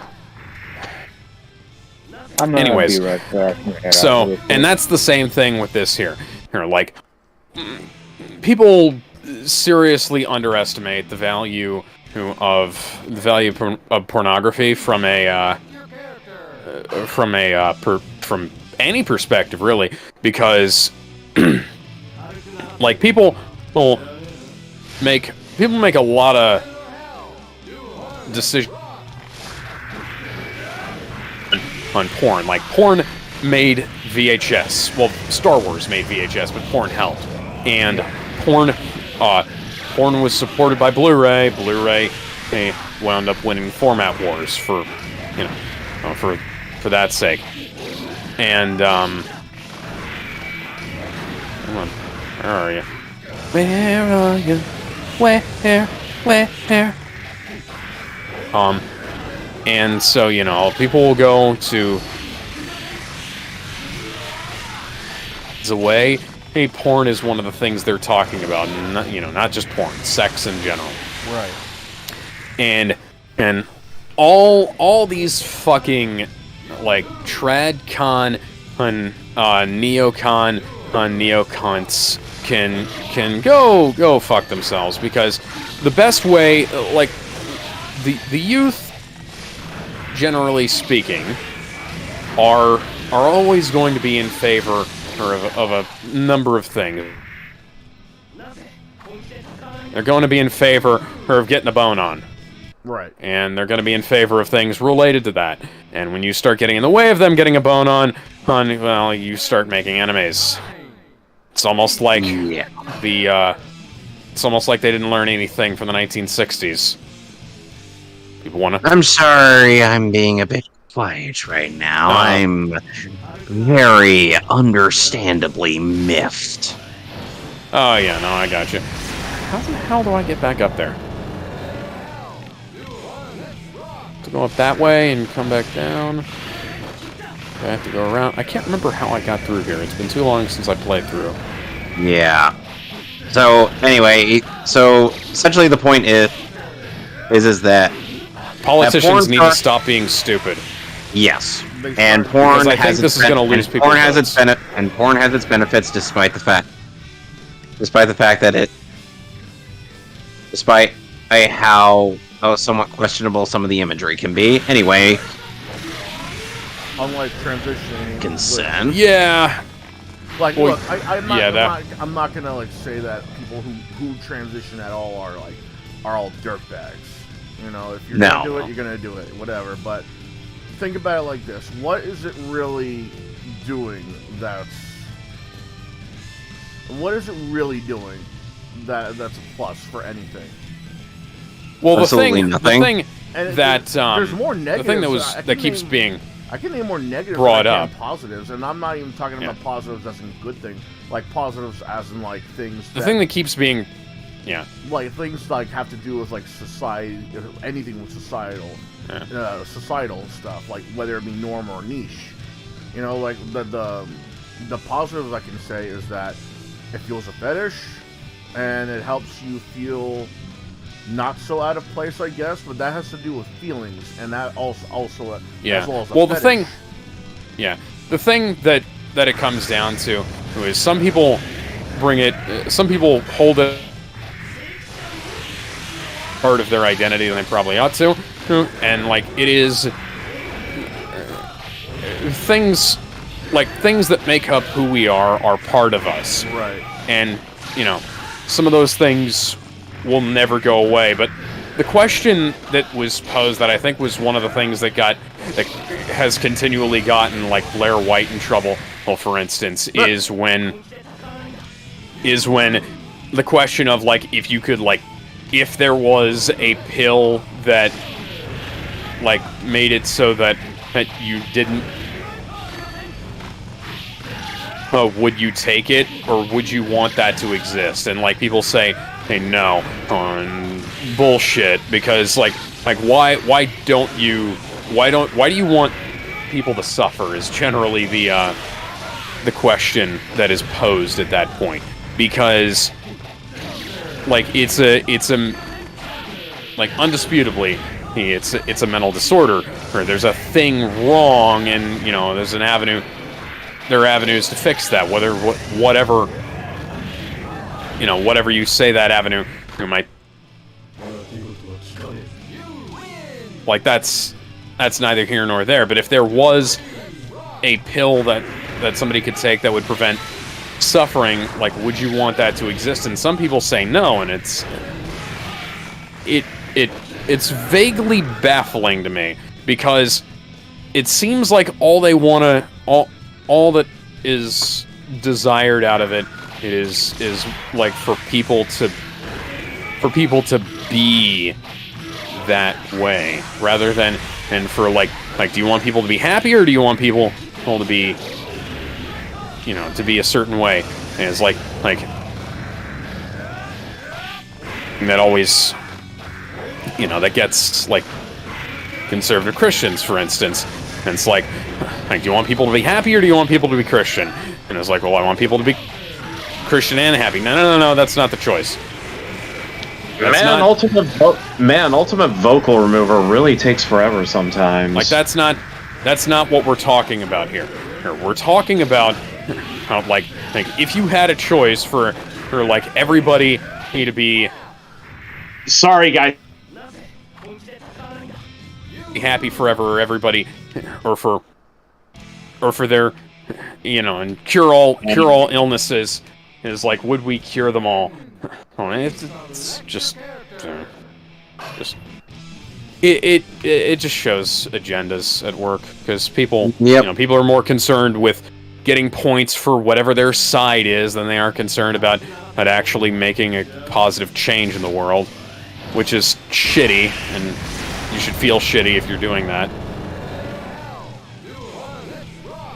That was like perfect. So a poster is released for a movie called Mickey's Mousetrap. What? Apparently this movie has been in development, and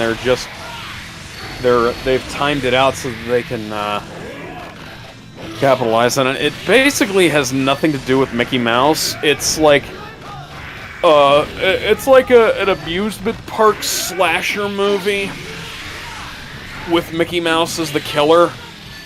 So Blood and Honey.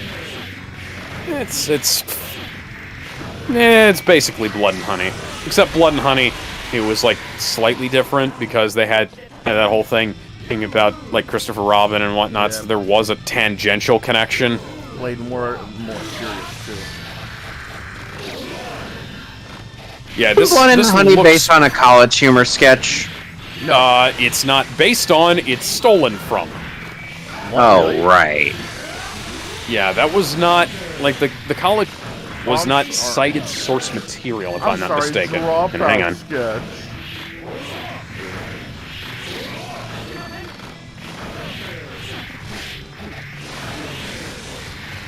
Let's see here.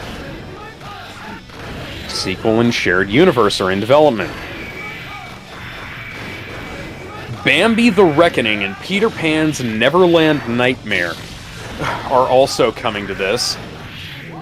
I'm gonna take a guess that Bambi comes to get revenge for the mother dying. Did I guess right? They better fucking have him be played by The Rock. That's all I gotta say. So, wait, what is Bambi being played by The Rock based on? That's based on a spoof trailer called Bambi 2. Yeah. Oh, okay. Where The Rock played Bambi and he went and killed the hunter. He wears like a little.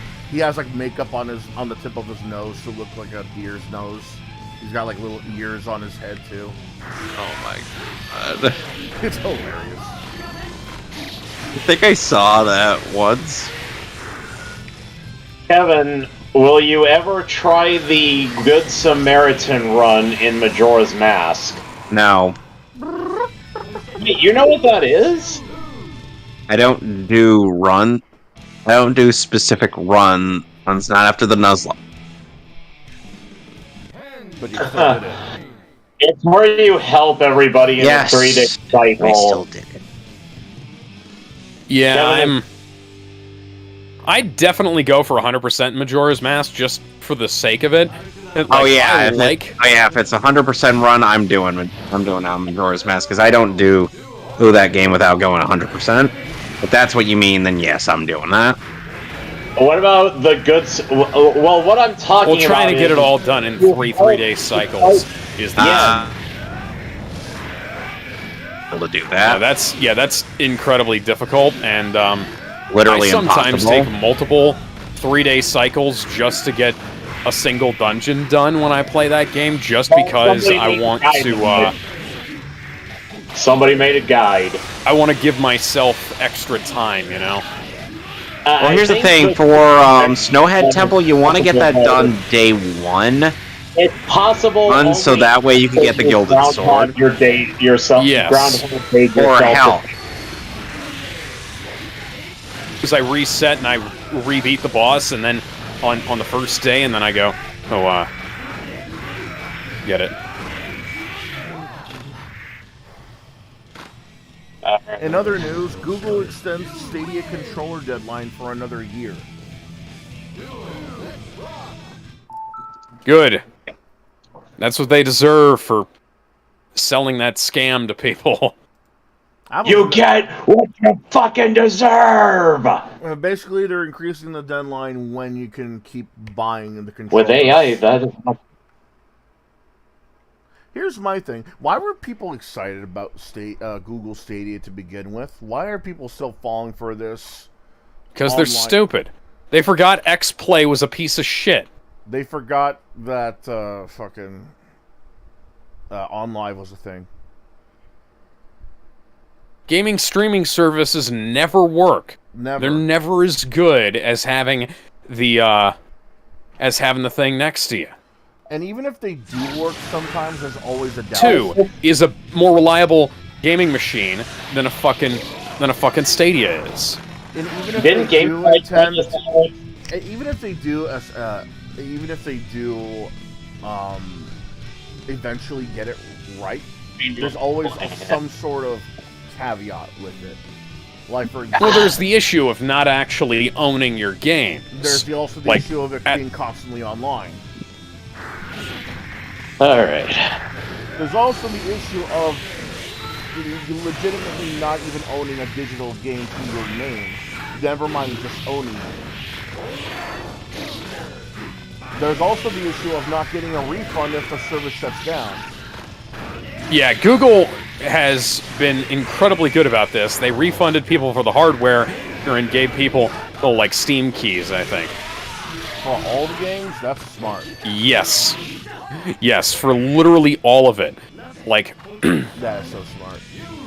Like, that was... Legitimately, that was...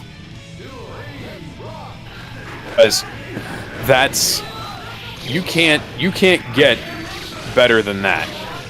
Because, it's like, people have been... Like, the fucking Ouya is a fucking brick, basically. People are still using it, but the thing is, they're not using it for its intended purpose. Well, there's... Not anymore. Because they kept on saying, like, oh, this is supposed to be a cheap option for games. And so indie devs can also make games on it. Okay, cool. So then why are all the games bullshit? Well, it was supposed to be, like, oh, you can, play Android games on your TV and stuff. But I literally have in practice, that's not that great an idea. They were already doing that to begin with on Steam and GOG and like Epic Game Store to begin with. People already been doing that. Well, no, that was like the fucking No, but even then, that was something that people have been already doing before. The Wii U, the DS. The Wii? Well, that was stuff that they ported. That wasn't like having an Android box hooked up to your TV. Right, but that's still the equivalent of playing phone games on your TV. Having console ports is literally just the same thing. It's just that one is digital and one is physical. There's already look up how many times they've ported Angry Birds to physical media. There's a lot. DS, 3DS, fucking Wii U. No. John. There we go. Meow meow ho. Meow meow ho. At least they're Forgot to mention my Space Invaders back. At least they're giving away a good controller, because that was the biggest thing. That was the greatest thing they could ever talk about when it came to the studio. She takes over my bed. That's what she will do. She will take over the mattress. Oh my god. Oh man, I love this. Evo social media joke hilariously backfires. So for those who don't know, Evo is an annual tournament where the tournaments consist of fighting games and fighting games only, from the oldest to the newest, from the niche to the well-known. Street Fighter, Mango Tekken, Nation, Guilty Gear, Fox McCloud, Dragon Ball FighterZ, Smash Brothers, and so on and so forth. They put up a tweet where the caption is, "We're fighting game players. Of course we blank." And I'm just going to read off what the news article has found in terms of answers. Again, we're fighting game players. Of course we molest kids. What the? Okay, that was a little out of left field. Love to molest kids as much as we whine about fan service in games. What the fuck? Enjoy spending time with our underage fans. Ah, crap, man. I kind of wish I wasn't tripping right now because I'm having trouble following the subject. Hate the game we love playing. Overlook disgusting behavior as long as you politically agree with us. Again, the caption is, "We're fighting game players. Of course we." And here's God damn you, Gizmo. Here's the second row of answers. Stop it. Oh, we're fighting game players. Of course we groom minors and hire prostitutes. Damn it, Gizmo. Ruin fighting games. Love to whine about fan service in games. Cancel you for having an opinion I don't like. Ooh woo face. Spend thousands of dollars to travel to Japan just to sit in an arcade for hours on hours. Okay. Here's the third row. We're fighting game players. Of course we complain about matchups we don't want to learn. Don't shower before we're on stage. Don't lab our options. Have to zero our hard drives before the FBI gets here. Molest children but think lolly is too far. There's even one person who didn't even put an answer. They just put a picture of Rio from City Hunter pointing his pistol at the screen with the caption saying, "The FGC don't like fan service in fighting games because the women tend to be over the age of 18.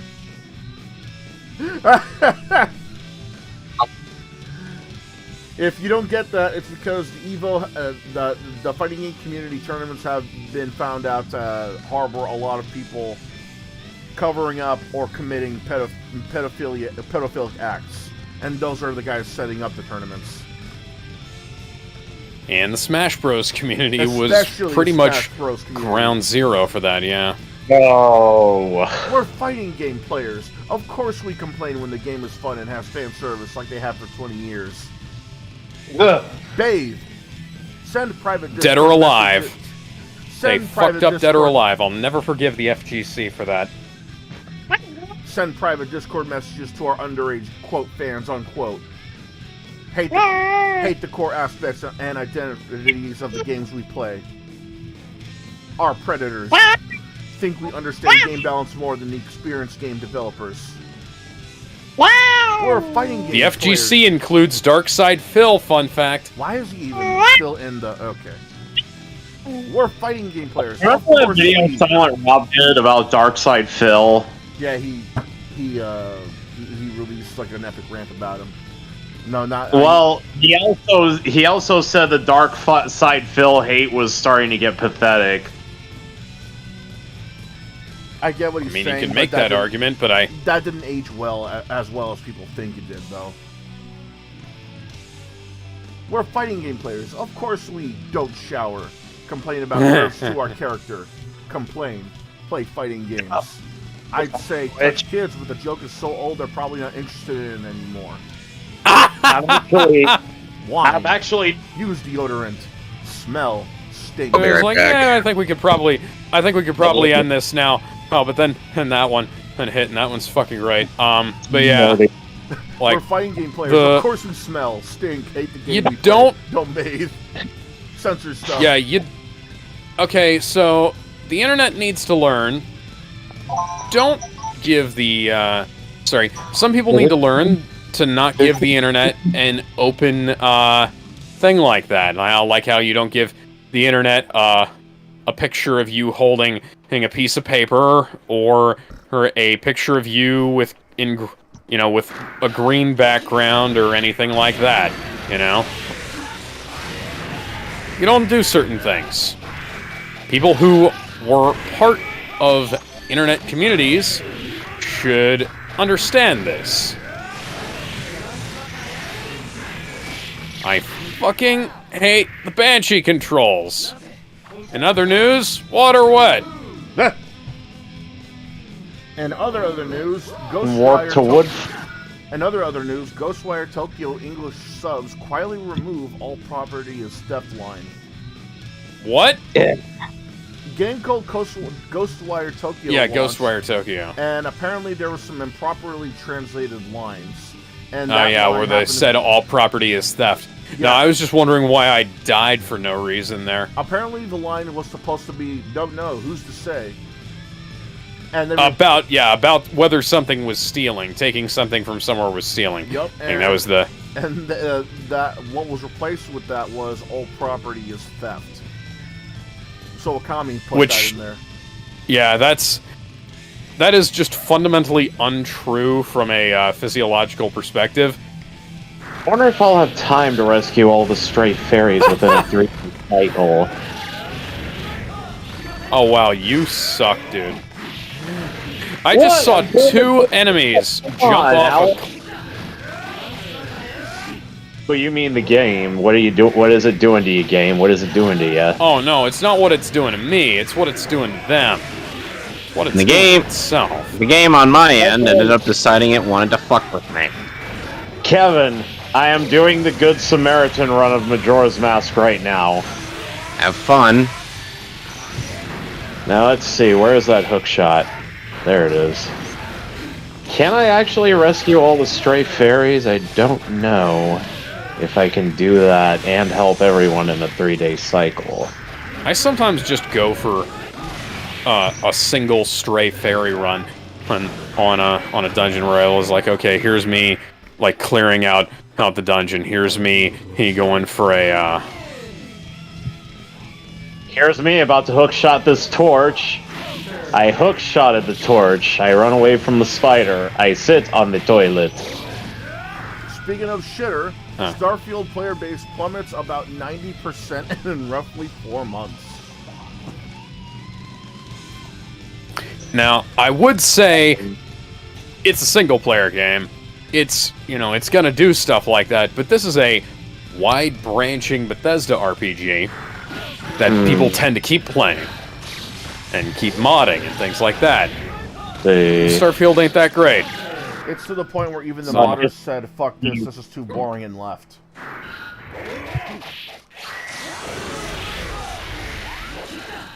I need your weapon. Me your guns, your... Me your clothes, your boots, and your motorcycle. Guns, bring your knives, bring your village and your wives.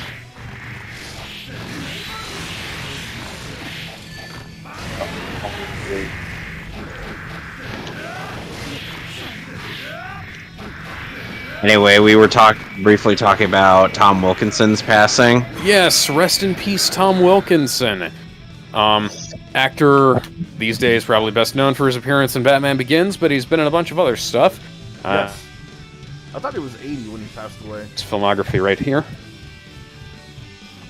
You thought he was He was 75. Wow, 75. Yes, he was not only in Batman Begins, he was also in The Patriot with Mel Gibson and future Batman and Joker. And Affleck. Future Batman Joker Heath Ledger.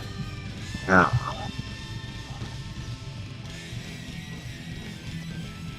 see here. Filmog. Or wondering what Batman role he was known for, Falcone. Falcone. Yes, he was Carmine Falcone, the original depiction of Carmine Falcone on film, as opposed to the more recent version in the Batman, which was also quite good, but I think there's a more memorable one though. Yeah, it was like everybody remembers Falcone as he was in this movie. People fear what you don't understand. It's almost like Batman Begins was a better movie. Yes. Ooh. Although I would say, hey, that perhaps might be somewhat prudent if they can pump out a few more sequels faster than Nolan did, because I'd appreciate a few sequels that didn't take as long to come out as The Dark Knight did. Speaking of which, the James Gunn simps are talking about how James Gunn's announced his his little thing that he's doing with all of his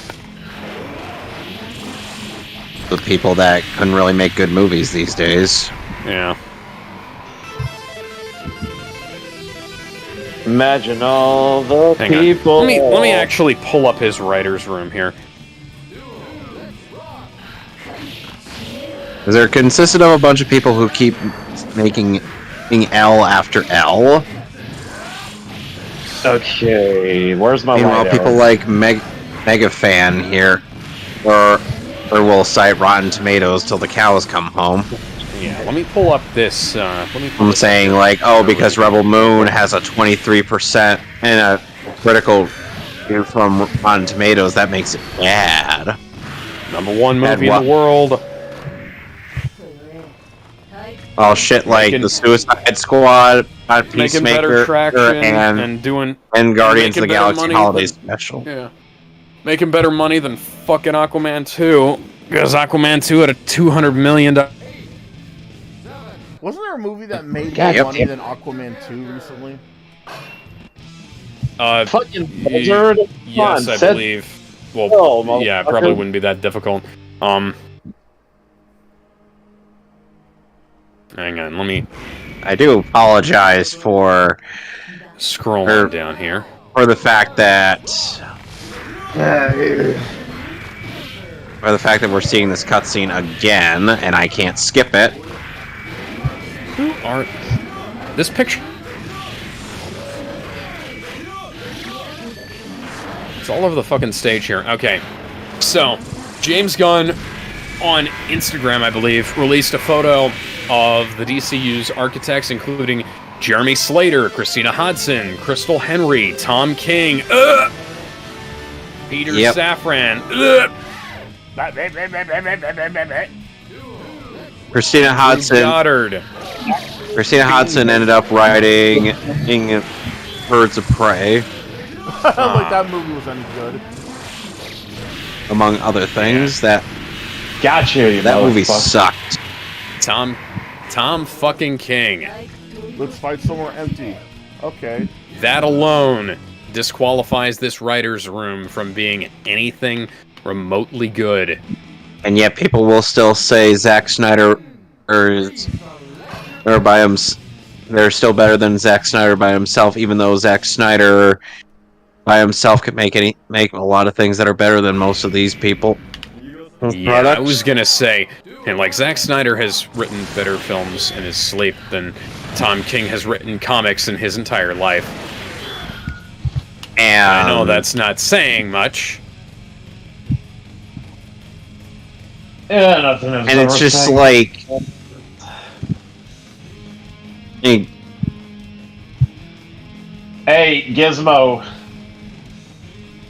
Remember when Asa did that stream in Toasted? What? Gizmo, you remember that stream Asa was in that he deleted it because faked? I remember him doing that, but I just don't remember what that stream was about. It was just a use your words type of stream. Ah, yeah, I remember. Yeah, and he took he actually like took some edibles. Kind of like what. Anyways, I'm gonna be right back. I've gotta go to the restroom, but I will return momentarily. I'm gonna go get a snack while I'm at too. So I'll see you much later. All right. Like, I'm not gonna lie, guys. Oh shit. Kill this little dragonfly.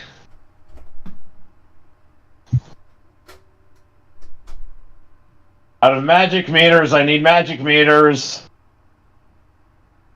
Fuck. Alright. I gotta fight the first boss, but I can't because I'm out of magic meters. And I wanted to... Well, I guess I can use the Great Fairy Sword.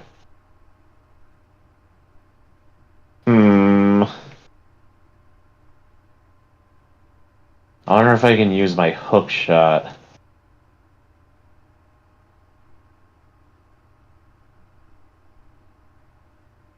Oh, no! Damn it. I just sank myself. No! I fell in the water. I don't know where I'm going. I'm in the first dungeon. I'm gonna use this hook and shot. one of those people in that little writer's room, Alex, was the Flash or not the Flash. Hey, dude. Daredevil. The Netflix Daredevil series. show or Daredevil movie? The Daredevil show. He's not Okay. in. Which season? They don't say. Okay, because I was gonna say if it's season 1, I'm down. If it's season 2, okay. Season 3, Season 2 was where the fucking bullshit writing came along. Like, as weird as this supposed of mine is, I get the distinct impression that James Gunn is only doing this just so that people will only go to Marvel movies. Screw it, I'll just use it. Really feels like he's doing something, and because like Guardians 3 has this overwhelming sense of willful stupidity about it, like he was burning the fucking gate on the way out. Just his toys, but him. After Gunn got all butthurt about the Infinity War and Endgame stuff,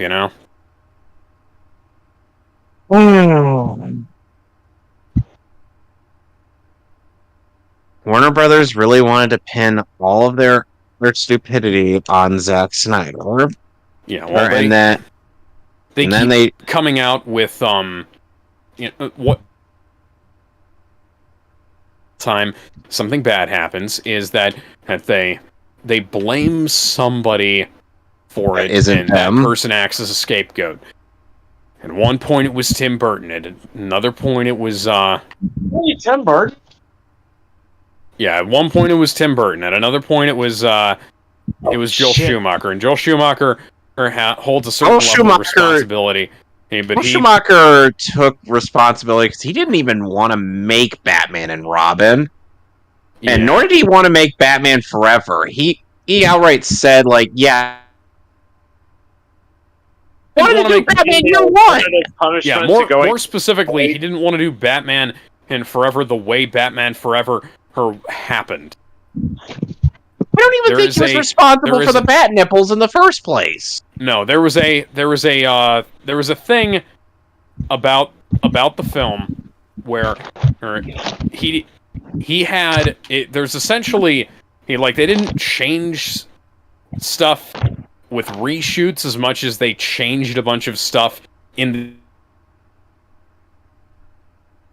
because the performances are all still the same and everything. So Jim Carrey and Tommy Lee Jones would still be fucking around like they were, But Batman's story in that film was completely butchered. And so it winds up coming out across like it's this lame-ass version, lame-ass retelling of the origin story from the first movie. And there exists a finished cut of that's several, it's at least like 30-40 minutes longer, I think, and has a bunch of stuff rearranged, like they don't... Oh, god damn it, that was my fault. It has a bunch of stuff rearranged. The movie doesn't start with action sequences, and it doesn't end with, and it doesn't have, like, as much commercial shit going on, where it's like presenting... Where it's like presenting this thing for the audience. It's like there's like but it's better presented, essentially, is what I've seen from people who've seen it. And Warner Brothers is once more doing their absolute damnedest to avoid getting involved with something that might make them money. Why? Well, because even though the movie is essentially finished, they're, I don't know, I guess they don't want to be reminded of one of their greatest failures. But Joel Schumacher was their original scapegoat back in the day. The person who did Green Lantern was one of their scapegoats at one point. Zack Snyder has been it, and the fucking... even though they basically kneecapped the CW and let bullshit from the network run wild and let people fucking ruin in that...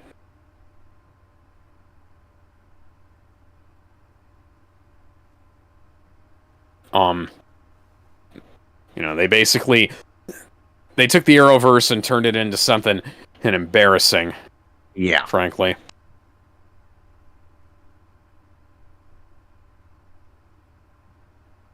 There's all kinds of things wrong. There's all kinds of things that could have been fixed. All kinds of things could have been done better. And unfortunately, you know, Warner Bros. Feeling James Gunn is going to wind up on the chopping block at some point. And then he's going to bitch and moan. He's going to pretend to bitch and moan, but I think that's going to be entirely of his own design, and because I think he's going to do what he did with DC and Marvel previously, and just go straight back to whoever's paying for his meal ticket, you know? Right. People haven't realized yet that James Gunn is a terrible fucking writer, and most of his actors or another director or in some cases his like somebody else's like a co-writer or the characters or something like that. And like Guardians of the Galaxy is a fine movie, but it's like it's one of those films that's largely carried by the performances, I'd say. More so than it's carried by the strength of the right moments in the film are improvised. Mm-hmm. And Gunn basically at that point becomes a vehicle for somebody else's creativity in that regard, you know? Yep.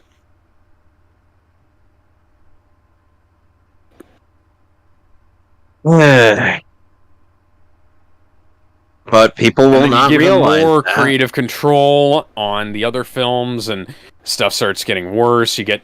No, that was my fault. I wasn't paying attention.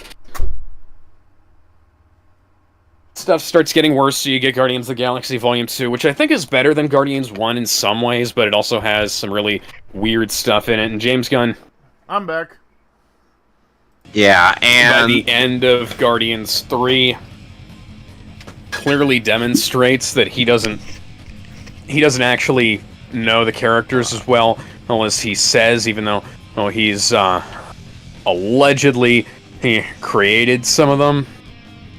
Because let's be frank here, those are not... A lot of those characters are nowhere near all original characters. Like, Star-Lord in the movies and Star-Lord in the comics have two completely different backstories. He's like, their dads are completely different characters. Granted, that was kind of Marvel's fault, because they didn't establish who Star-Lord's dad was in the comics ahead of time. It was a mystery for a while. Is it odd that Cyclops' dad makes more sense than Star-Lord's dad? Yeah. I guess. I mean, it can make sense. And it's like... I don't know. Like, the idea of, like, Scott's dad going off to become a space pirate, it is cool, you know? Oh, I like that idea. Give me the sword, give me the sword, give me the sword. You don't want me to have the sword. You're lame. All of you are lame, except for me. I'm the least lame.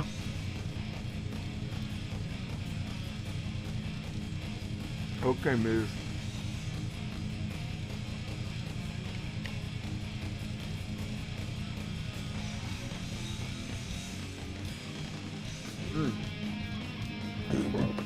Excuse me. This is odd. Kotaku made a Twitter post, and while it got community noted, it got quickly removed. Really?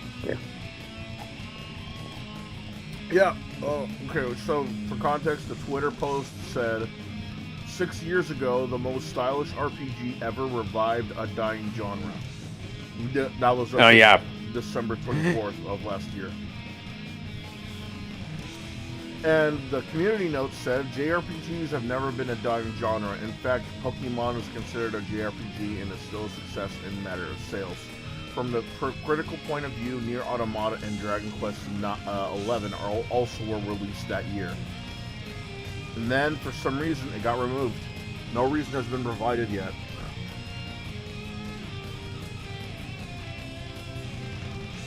Oh, god damn it.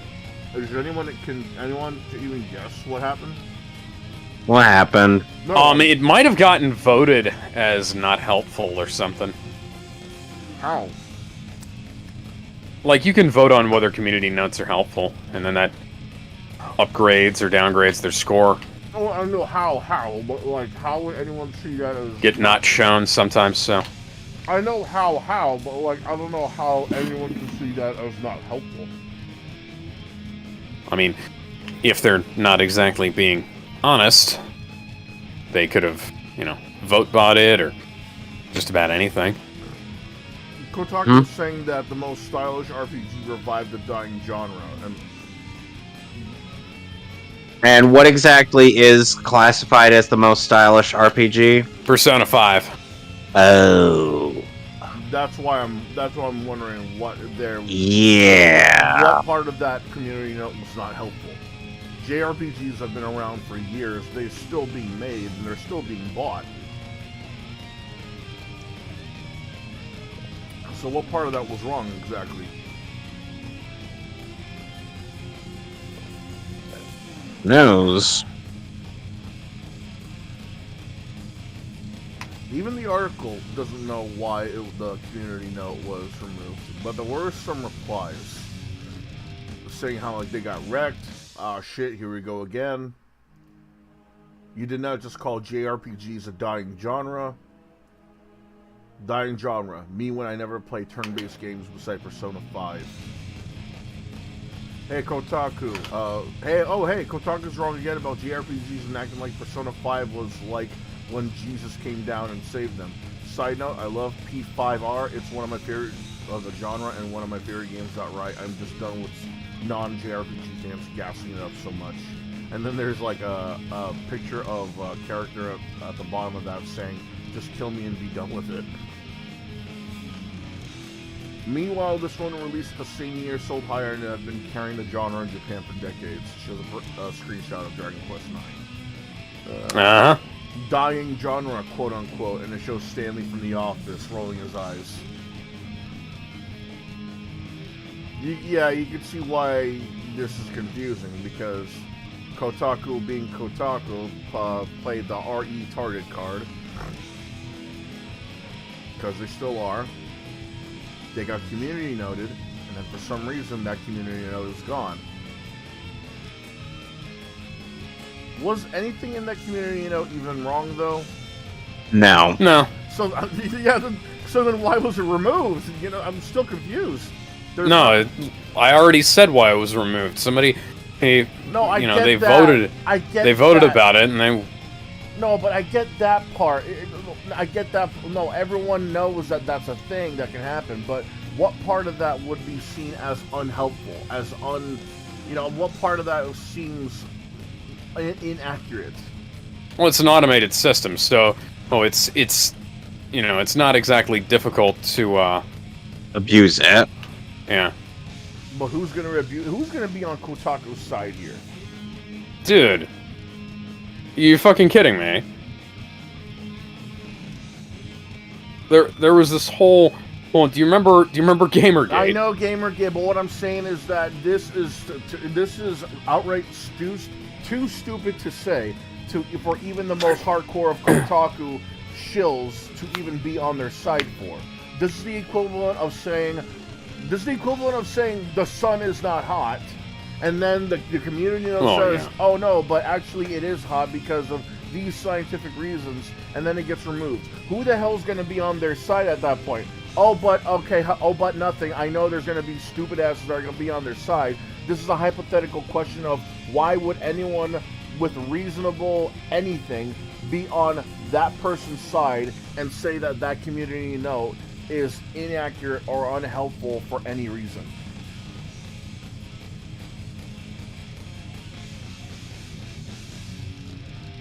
Who knows, honestly? Yeah, let's just go ahead and move on, because they're... it's... That's porn. It's pretty much a dead topic. Yep. Here's something more recent. Japan has suffered an earthquake again. Yep. Apparently it was 7.2. 7.2. Ooh. I saw some footage of it. It looked like the ground was breathing. Yeah. Oh, God. Shrines were like shaking and shit too.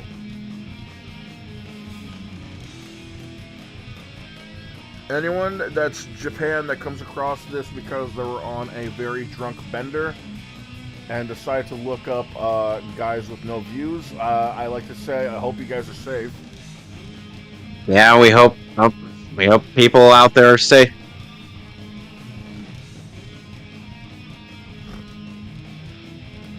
Viral social media post lambasted for hating fan service in anime. Which one? Because there have been several. Right. So they provide a screenshot. Twitter name SarahAdam21. We don't condone any harassment or hunting down, but if you want to just look at the case of RE-tardedness, then go ahead. Post is 0% pornography, 0% nudity, 0% agenda, 0% fan service, 0% stretching, 0% filler, 0% childishness, referring to Frieren Beyond Journey's End.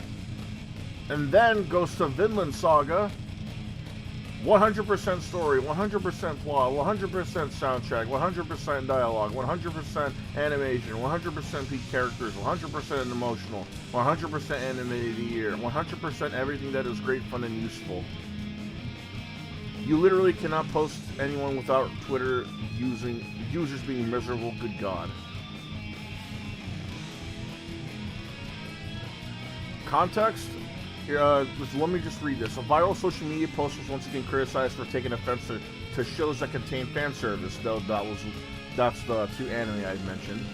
The original tweet shows the person hating common anime elements while praising another anime having practically the same elements. Many Twitter users despise the sexy service moments in anime despite them being extremely common, and with such, quote, fans, unquote, often not actually being familiar with said shows. The user naturally took offense to comments disagreeing with them, even though such people act the exact same way when they see anime containing fan service moments. And remember when I quoted him saying you literally cannot post anything without Twitter users being miserable? Good God! Like you? Yeah, here was one of the responses. I really dislike people like you. You think you're so above everyone, but really you're just in the mud, while true anime fans are in the heavens watching everything. You're a loser. You have loser mentality. Another response, Demon Slayer fan. I felt like Abraham haven't stoned him enough. Critics naturally lambasted the user's tastes, as well as their claim that the aforementioned shows contain no service, as noted by the many comments in response to them. Here's one example. Anime went from nerds enjoying stupid shit to pretentious stuck-up jerks looking to feel special by consuming popular flavor of the month media. Changed my mind. No, that's accurate. Yeah, sounds about right. Sounds about right. And then someone else decides to post their own version of this. 100% pornography, 100% nudity, 100% agenda, 100% fan service, 100% childishness, 100% story, 100% plot, 100% soundtrack, 100% maximum no chill. 100%, 100% animation, 100% peak character, 100% emotional, 100% anime of the year, and it shows 100 girlfriends really love you. I mean, yeah. Oh, and you gotta love this. She responds 1000% trash. And it shows a guy just throwing something in the trash bin. Someone responds to her saying 0% fan service, Italian hand gesture, and it shows the elf girl, from Furin Beyond Journey End in a nightgown, showing her feet close to the camera. And then she responds back 1%. All right, Quentin Tarantino. And then she responds 1% fan service then. And then she gets called out again. People who hate fun shouldn't be allowed to watch serious shows either. Vinland had some nudity. 0 pornography. Are we going to ignore the beauty of Furin? So nudity is bad now. I guess you don't watch much anime. And it shows Jackie from Cyberpunk standing there with his hands on his hips saying, fucking tourist. 0% fan service. You clearly didn't watch this scene. Oops. That would have been awesome if I hadn't fucked it up. So this goes on and on and on. Basically, she's responding more while people are basically ratioing her over and over and over again. I think this shows that we're still in that era of people just watching anime just because it happens to be popular. Well, that still in that era. We've never stopped being in that era. That era has been around for as long as fiction existed. Well, no, here's the thing, though. There's always posers have always existed, you know? Here's the thing, though. When it came to nerd culture, it was just that. It was nerd culture. But now it's a part of pop culture, and while that has done some good, like, you know, big blockbuster movies, video games, you know, coming to light, you know, Easter eggs, more comic book fans coming in. It's also been overshadowed by the large amount of negatives from more than enough movies coming out, and as well as those same movies tanking, as well as video games tanking, comic books losing sales, comic book shops closing down, as well as the same thing with video games and anime. Now we're having people putting their political ideologies in anime where they don't belong.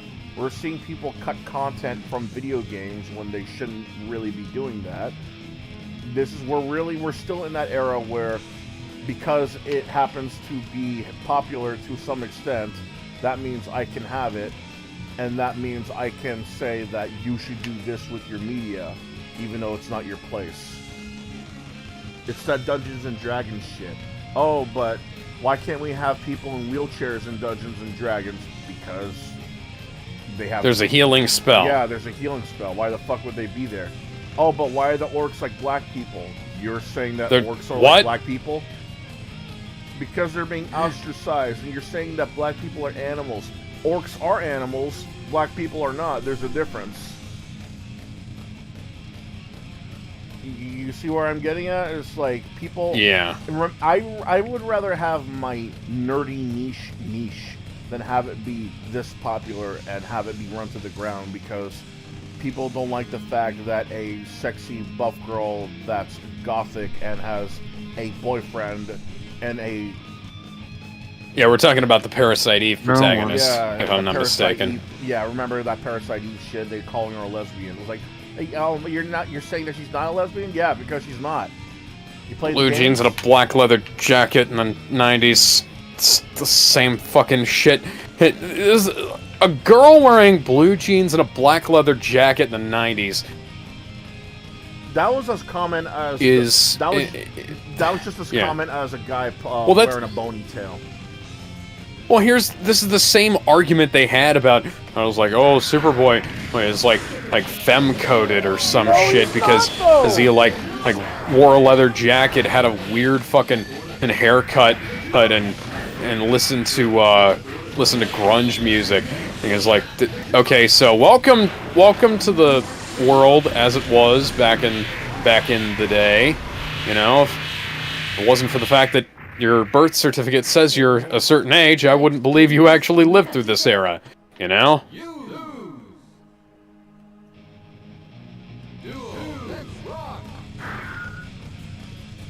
So... Okay, so, in other news, someone made an article where 8 years of awful politicized English localizers in game and anime. It looks like he's it's to the point where it might as well be a documentary. This guy pointed out the moments in anime, the very infamous moments in anime. You know, are you one of those gamer geek creep shows? The political norms, that kind of shit. Oh god, that fucking line. Yeah. The fact that line was allowed to make it to air. Jesus Christ. Most people probably didn't even know what that was when they saw that. No, I guess because he was in an arcade, they had to mention it. Meanwhile, Tyson Reinhardt felt so proud of that one. Oh, here's something. A guy called Ben Bateman says, came across super blatant racism / sexism in Lock Work is interesting because it's half, oh my god, and half, oh thank god, I can fix this. This is the same guy that was partially responsible for butchering the localization of many DS, PSP, PS3 and 4, and Vita RPGs, including Guilty Gear, Mind Zero, Hakoki, Zero Escape, Record of Agarest War, Arcana Heart 3, 9-person, 9 hours. Oh yeah, there was a whole big controversy about the... And Blaze Blue Continuum Shift. The games have been censored by about the scum. 999 and stuff like that.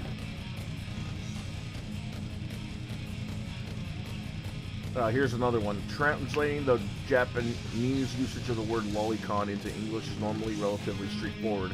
In the context of most Japanese fiction, lolicon means someone that like cute young girls. In Japanese fiction, lolicon usually does not have strong negative connotations.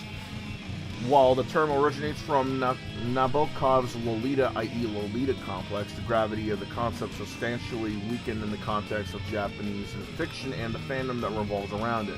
Even today, usage of the word lolicon does invoke strong universal revulsion in Japan.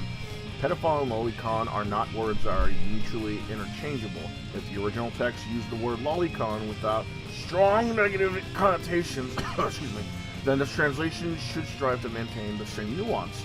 Disagreeing on the subject matter is fine. Disguising it is not. The Japanese language has words that invoke strong negative connotations that could be used to denote the criminal / exploitative dimension of a minor / adult relations. Pedophilia, or pedo, is used in Japan. So is shonisai and jidosei. I was born and raised in Japan, and I've been translating manga and anime into English for 30 years. You may not agree with me, but that's fine. But please do not note that I'm not alone in pointing this out. Even looking up the word in Wikipedia points out how translating lolicon into pedophilia is extremely misguided and dangerous. Quote, cultural critics responding to lolicon generally emphasize it is as distinct from attraction to real young girls. Feminist Chizuko Ueno argued that lolicon as an orientation towards fictional bishoujo is, quote, completely direct from pedophilia, unquote, and characterized it as a desire to, quote, be part of the cute word of shoujo for male fans of shoujo manga who find it too much to be a man, unquote. Yeah.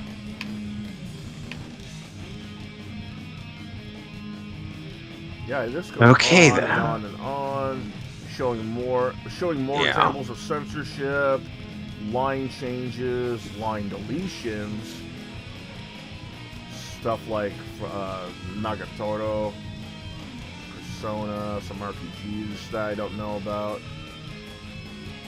Oh my god. Apparently there was a line that said, "It's curry made by me, a Japanese, not an Indian, authentic." And that was changed to, can I even call this curry, or is it just cultural appropriation? Ugh. And this was from the game Neo, The World Ends With You.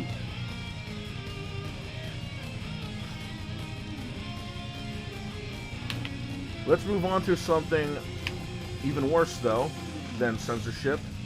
Google settles $5 billion privacy lawsuit over tracking users via incognito mode. Why? Yeah. I think everyone knows what incognito mode is. You don't... Yep. Anyone who uses the internet has used Google Chrome at least once out of curiosity. There is a mode called incognito mode where basically the computer does not log in the information of like where you've gone, what you looked at, what you typed in, that kind of thing. But it does... But Google themselves will collect the information, if not the computer. Mudahar said something about this, or Some Ordinary Gamer, where he said that this should be called guest mode and not incognito. Yeah. And not incognito mode. And if you want more detail, it says right here, the lawsuit was originally filed back in 2020 and alleged Google was still tracking people using incognito mode, despite previous promises to totally protect their browsing activities. Now Google has quietly agreed to the $5 billion settlement via the AP. The original class action lawsuit alleged Google misled users into believing they weren't tracked at all when browsing while using incognito mode. It argued Google's advertising methods and other tech kept cataloging users' data and browsing habits. Well, if I remember correctly, it was supposed to be originally supposed to be like an anti-tracking mode as well, so that people couldn't track your IP address and location and things like that. And that got quietly dropped after a while. Yeah, exactly that. But people have figured out that they were still tracking. They were still being tracked somehow.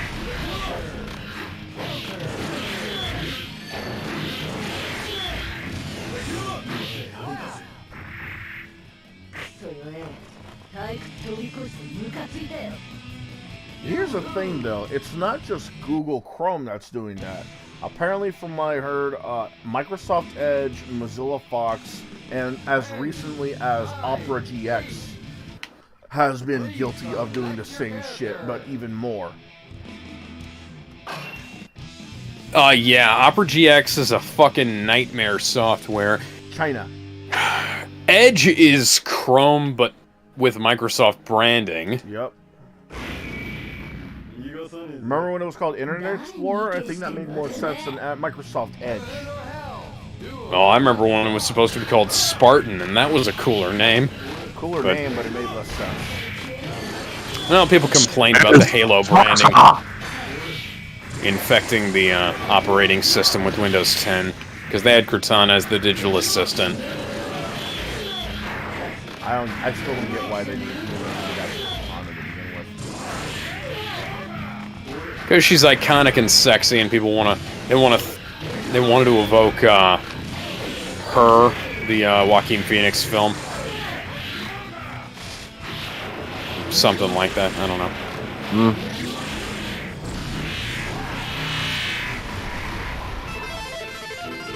Well, at the very least, one bit of good news, I was able to get past That's that one enemy that stun-locked me to death. Who gave you a rocket launcher? In case you're wondering why I was hesitating to kill it right away, the yucks in this game have 2 tattle logs that I need to fill in. And which are the yucks themselves and their little mini yucks. Which erect a barrier whenever they show up. Any questions? No. Nope. Okay. Moving on.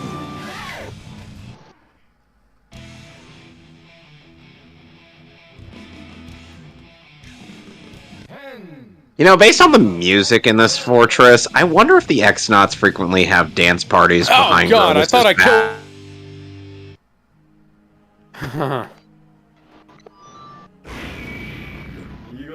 Alex, I would say based on the music in this dungeon, and do you think the X-Nauts frequently have dance parties behind their boss's back? Sure. They have techno raves. I think now is a good time to look over the magnetic ferret database. This will be the time. Sure. This will be the time where I look over the database on who has been recently added from characters, villains, heroes, anti-heroes, and sometimes even creatures and monsters. Let's see what they got here at the moment. Oh wow, a good chunk. Good big chunk. Okay. Marina Smallwood from Marvel. Okay. Jacob Marley from A Christmas Carol. Hey. John Anderton from Minority Report. Marvin Harry, the Wet/Sticky Bandits from the Home Alone duology. Which one is that again? Marvin Harry, the Wet Bandits, the Sticky Bandits. Oh, both of them. I thought you were talking just one of them. My bad. Rodney McKay from Stargate SG-1. Hey! Rubber Band Man from Milestone Comics. Play yourself with a rubber band, man. Dial Tone. Wasn't he? Dial Tone from G.I. Joe, Real American Hero. Kim Dragon from World Heroes. Claire from Plasma Sword. Shit. Cosmic Ghost Rider from Marvel Comics. Shit. Oh god. Tia Langry from Fatal Fury 2. No, wait. No, I think I got that wrong. She's not from Fatal Fury 2. I need to look this up. I don't think she's ever been in Fatal Fury. She's from SNK. Hey, the Song of Sword. Wow. Rock song. Ah, there you go. Tia Langry is from Breaker's Revenge. Wu Rixiang is from Samurai Showdown. Petra Joanna Lagervist from Arcana Heart 2. Anilla from Grand Blue Fantasy Versus. Will Hunting from Goodwill Hunting.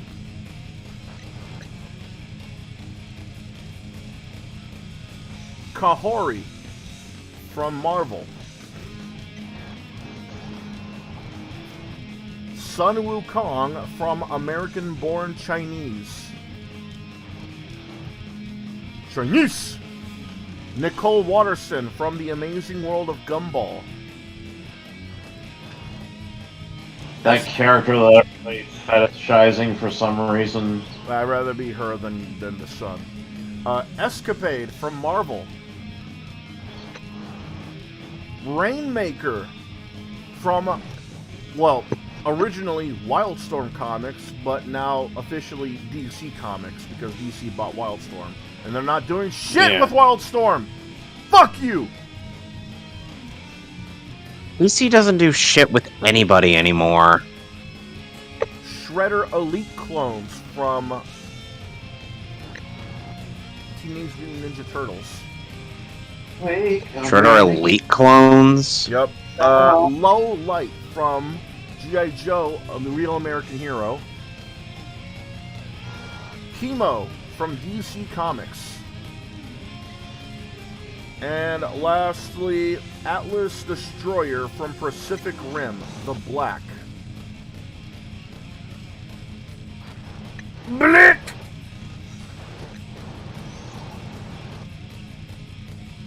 And let's see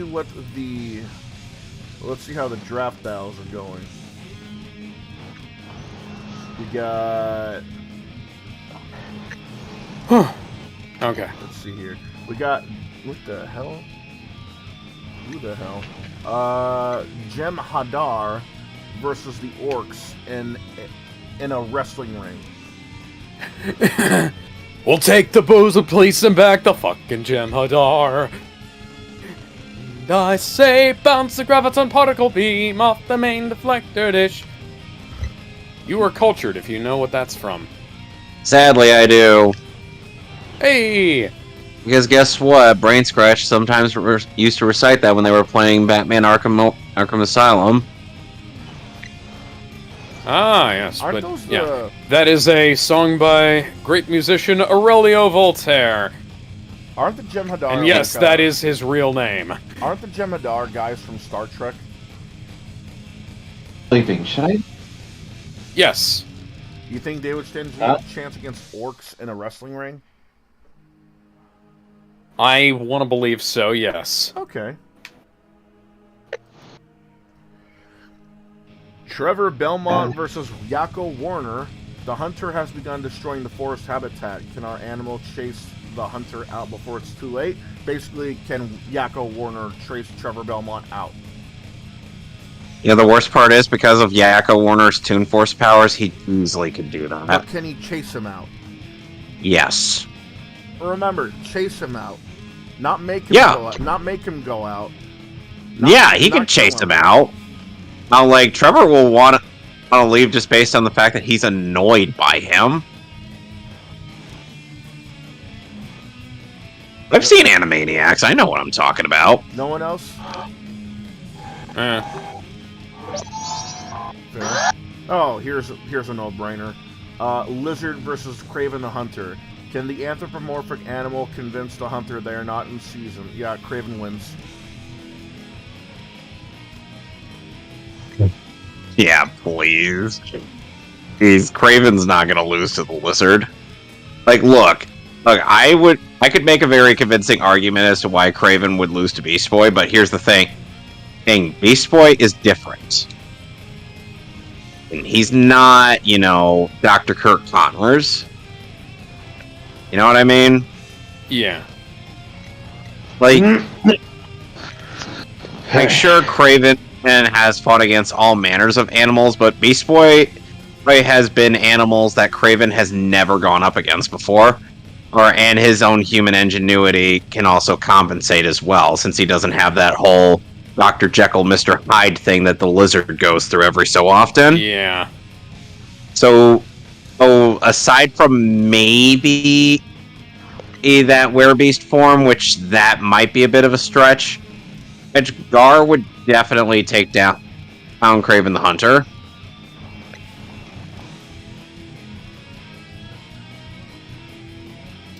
Here's an interesting one. Kermit the Frog versus the most interesting man in the world.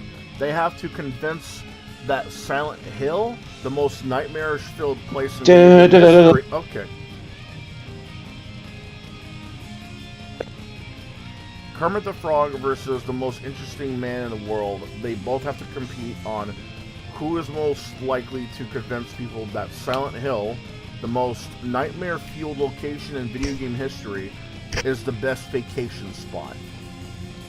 Who do you think is going to convince the most people? The most interesting man. Kermit's cool, but at the same time, Kermit is, Kermit's cool and charismatic and shit like that, and everybody loves him. But I feel like the most interesting man in the world could probably use that accent of his to, convince a few people. Oh, shit. Alright. Now it's time to finally confront the boss of this chapter. And the last one. Blah. And before, last one. Hulk Hogan versus Aaron Insurance. They're in an MMA style fight, no time limit. Who wins? The pink hair girl. Yeah, no, I'm aware.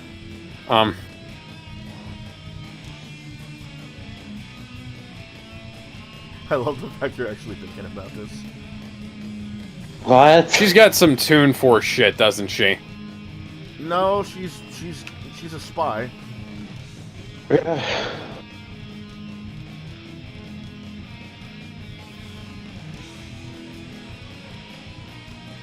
She plays by spy rules, or at least fantasy spy rules. Let's see. Lot, my dear brother. I think Hulk Hogan. Well, no. I was gonna say, yeah, Aaron Insurance has this in the bag. Everybody would. Is that Hulk Hogan from WWE or from Rock and Wrestling? I think they just mean Hulk Hogan as a whole. If you want to be a Hulkamaniac. Like, okay, let's say Hulk Hogan in his prime. He never took steroids. Alex, what are the rest of the words to that song? The Hulkamaniac song. Oh, jeez.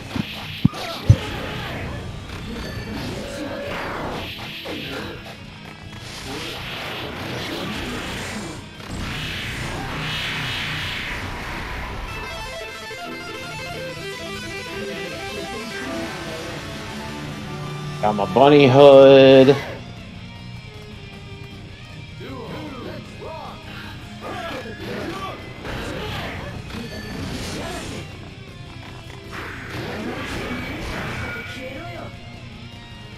Put the stone mask on.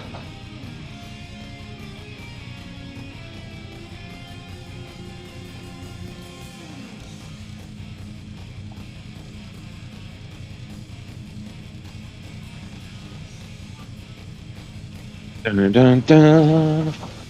Yeah, have your way, come renegade. Hello? Hello, this is Dog. Bork Bork. The Song of Soaring in Majora's Mask sounds like it reminds me of the song Renegade. Does it? By Styx? Yes! That's what the Song of Soaring from Majora's Mask reminds me of. Like, the first three notes, I think of Renegade. You'll have your way, come Renegade. Did anyone see the new Christmas-themed Fatality? Nope. Oh god. This is good. So what it is that you're able to pick up a large ass candy cane from the ground and beat someone over the head with it until they drop to the floor. The opponent walks away, right? And the opponent that you knock to the floor with the large ass candy cane hears jingle bells. Up top, he sees Santa and his sleigh with the reindeer coming down at his location. He gets trampled by the reindeer, run over by the sleigh, and Santa just grabs your head and puts it in his sack, in his toy sack. Okay. And then he flies away with the bells that are still jingling. And I think you even hear a little hint of a ho ho ho. Come on. That was me yelling at my cat. Oh man, holiday fatalities. Why haven't I thought of that, man? That's a no-brainer. Imagine the other fatalities they can make based off of other holidays. 4th of July fatalities. You know, Valentine's Day fatality. New Year's fatality. Drop a ball on your opponent's head. April Fool's fatality. Easter fatality.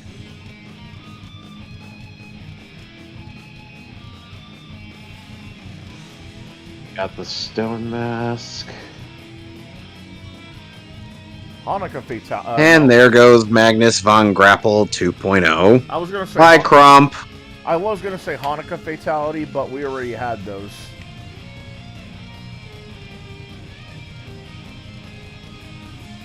I think the game was called World War II.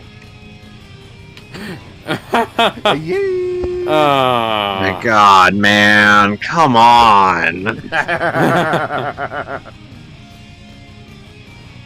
Well, anyway, we got the final crystal star. Hey, at least I took the time to say hi to all of them. The Rock has returned to WWE. Cap. No, I literally have footage of it right here. What does he even do?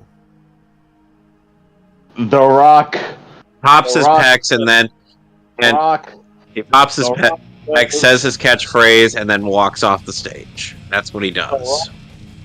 The Rock says, "Oh, hi, Bowser." It doesn't matter what your catchphrase is.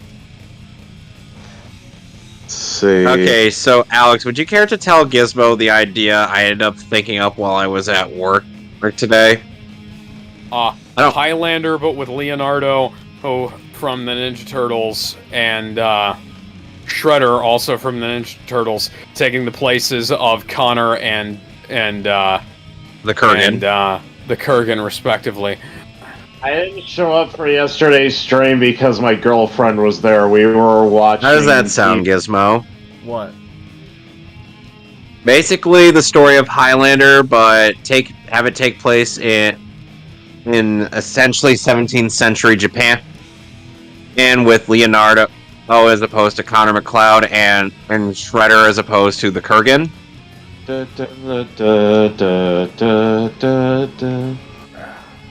Okay.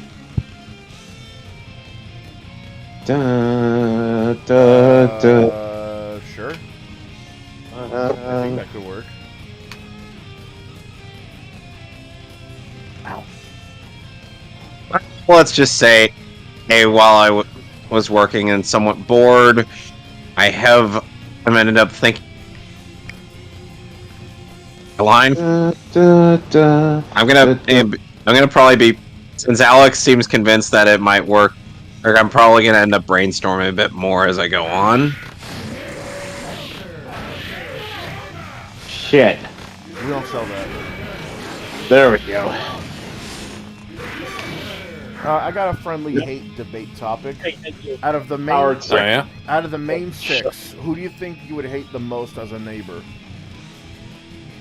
Pinkie Pie.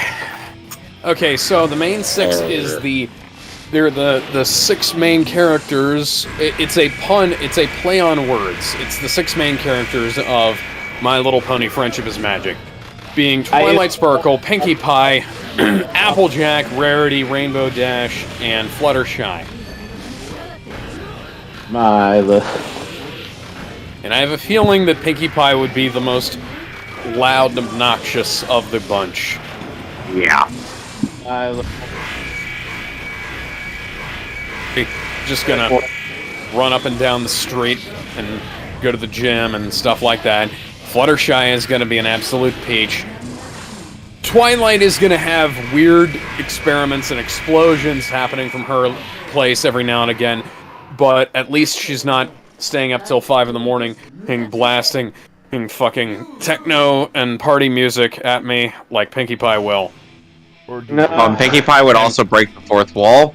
But then again, Rarity would probably try to set up a homeowners association, so...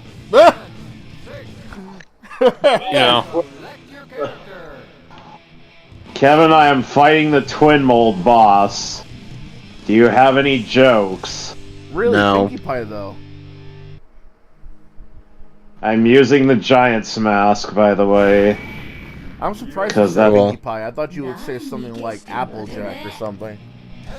No, I know people like Applejack. They're fine. What about you, Kevin? Who would you hate out of the main 6 to be your neighbor? Pinkie Pie. Really? Oh, damn. Yeah.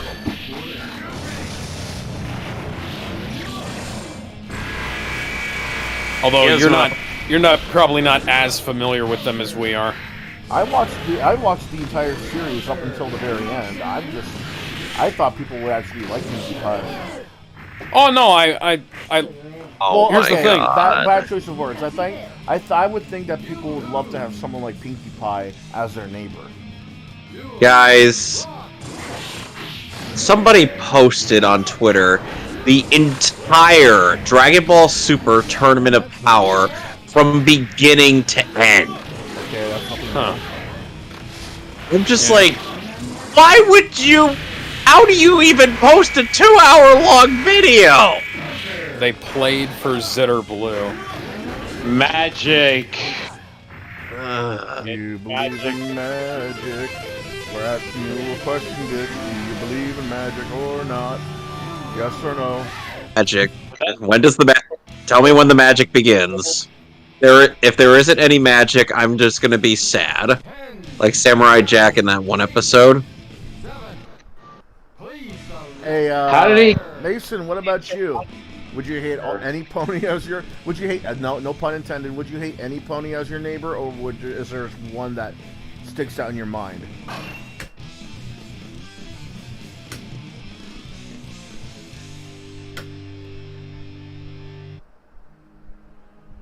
Did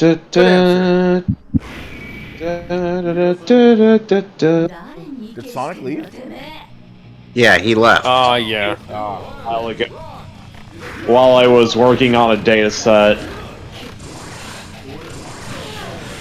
I upgraded Hades' dataset. What I did was I just used only the Kingdom Hearts video game audio for Hades.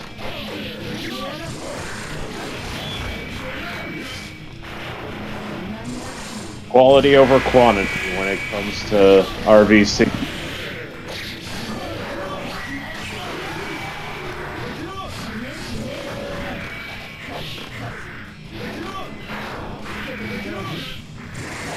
Use my voice models today, folks. Or don't.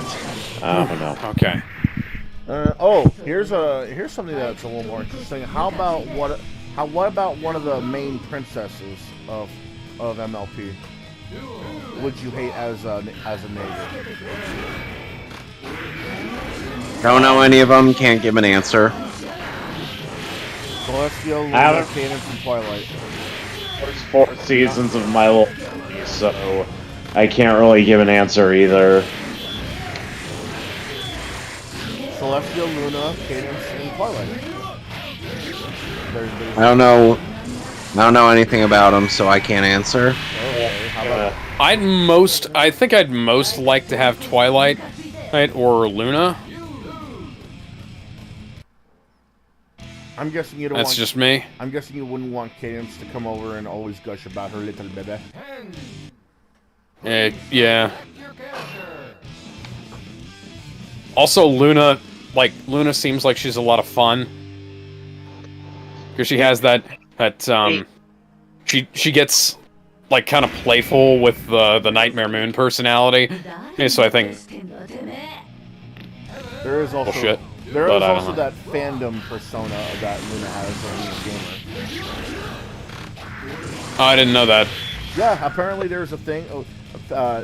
Funny, oddly enough, it originated from the Ask Molestia Tumblr Ask blog, where Celestia happens to be a sexual deviant, while Luna happens to be just a hardcore gamer to the point where she games with her hooves. Yeah. Oh, so that's where the Molestia meme came from. You didn't know where it came from to begin with? I know. Do I want to know? That's the question. Well, it's not as dark as you think, but there is some drama behind it. It closed. The Tumblr for Ask Molestia closed, but it wasn't because they wanted to. It was mostly because someone reported on them. I think her name was Little Miss Pinkie Pie or something like that. But people hated her to begin with because not only did she report on a very popular Ask blog, but she also was a hypocrite because people found out that she made very risque My Little Pony fan art of them dressing up in lingerie and making out. Okay. So, oof. Yeah, that might have been the only piece of drama it had, but it was drama nonetheless.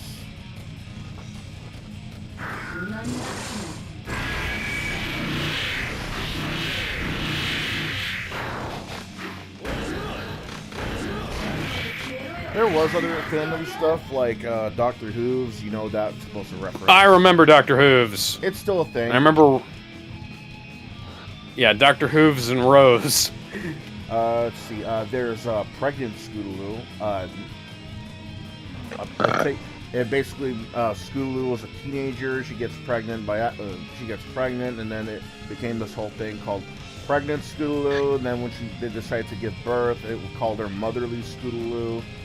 Then the whole thing ended on a bittersweet ending, I guess. She doesn't die, nor the kid, but it just ends.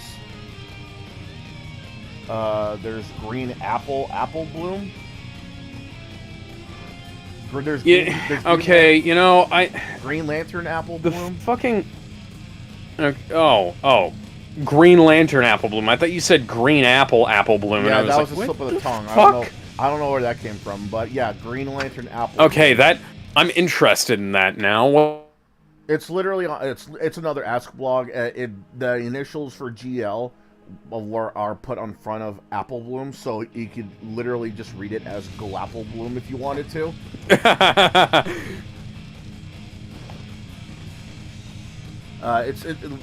I said, it's an Ask blog. I think it's run its course. I really don't know if it's running anymore because just how long could you make an Ask blog of Apple Bloom being a part of the Green Lantern Corps?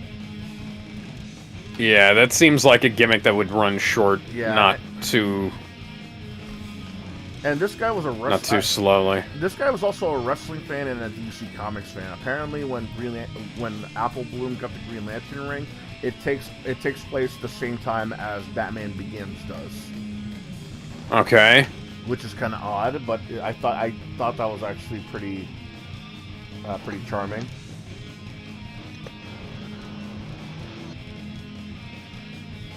And it was all pixel art. Oh, that sounds really good. What else was there? Oh god. There was also a Lil Miss Rarity. That one's very, very, very horrific. Not horrendous, horrific.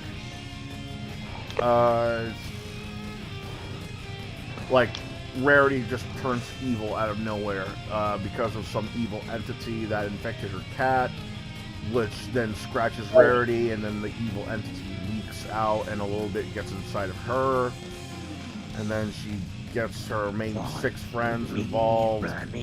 It's really weird. And for some reason... Yeah, it sounds really weird. And for some reason, everyone's walking on their hind hooves as if there were normal legs. I'm doing the Keaton quiz. Kevin. I think it's supposed to be a horror Ask Pony blog, but it's still weird. Chateau Romani. How many balloons does Romani, the girl at the ranch, use during practice? Okay, here's a weird one. I remember this one. There's one called Weathered Twilight an Ask blog. This never even began because, from what I understand it, just from the few pictures it had, It looked like it was supposed to take place in a world where Twilight accidentally brought the world to an apocalyptic state, and her friends are now dead. I couldn't tell you any more than that because she stopped at 5 pictures, no updates. I don't know who the artist is, if he or she's even continuing to begin with. Oh, okay. This one is also another. You remember the Crossed comics? Vaguely. Okay, let me give you a reminder. The Crossed comics are a horror comic book series in which a mysterious illness starts spreading, in which it's transferred through sexual fluids, saliva, or even blood. Of course it was. And what happens is that when you get the virus, you end up becoming so animalistic that even hurting others closest to you, or even yourself for that matter, is seen as an exciting / sexual rush. Anything for love, but I won't do that. And the sickness also gives you a large cross-shaped rash on your face. Hence why the comic book series is called Crossed, which is a sign that you have the virus, which is why you act in such a way. That's fucking stupid. Well, it's maybe stupid, but it's very, very horrific. It's very horror-based because I can tell. Just looking up the Crossed comic book covers, they're fucking, ooh boy. Somebody's phone. And that's my phone. It's really disturbing. But again, I guess that's what it's supposed to do, considering it's a horror comic series. Like you'll see like there'll be a page of the comic book where one of the Crossed infected throws a baby at a passing car. You'll see a Crossed comic book cover or a bunch of infected kids. That's disgusting. There's a Crossed comic book cover where it shows infected kids, where they use a 2-man saw as a seesaw to cut a woman in half as she's held upside down. Okay, are you getting vibes of Cupcakes? This came before Cupcakes. Oh, goody! Pretty goody gumdrops. It's worse than Cupcakes, honestly. Yeah. And here's the thing, they try to make... I think what it is that they're trying to make it seem like another version of The Walking Dead, where instead of dead people, it's people who are alive. But unlike The Walking Dead, at least The Walking Dead shows some sort of hope for humanity to continue on. This little to nothing. So kids are involved, elderly are involved, animals are involved. Ooh boy, it's very brutal. Wanted me to. Yeah, I don't want to continue. I'm no longer comfortable with this conversation. When I wrote a zombie thing, there were dead people, but they died. Yeah, they stayed dead. This wasn't like the fucking necromongers from... Actually, that sounds a lot like the necromongers from Chronicles of Riddick. When did that come out? No idea. Like, when did Cross come out, by the way? Hey, that's what I'm asking. I don't remember, but I do remember. But all I remember is that it came out before My Little Pony was a thing, I think. Well, no, before Cupcakes was a thing. Yeah. I might be wrong, but I think it came before Cupcakes. The reason why I asked you if you know about Cross, the comic book line, is because someone tried to do an Ask Pony's story of My Little Pony getting the virus. So what it is like at the first comic book page that was made, Twilight is reading in her room. She hears something that's constantly hitting her window. She opens the curtain. God, this is some fucking edgelord shit here. She opens the curtains like a pile of flesh hits her window. She's horrified, and then she looks out the window, and she sees like the entirety of Ponyville turning batshit insane from the virus. Oh my god, this is some... And because this is the My Little Pony fandom, of course there have to be a reference to there have to be references. So you'll see Lyra getting her cutie mark bitten off. You'll see the Doctor literally. You'll see the Doctor Who running into his TARDIS. Let's move on, yeah, please. I was gonna say let's move on because this is not.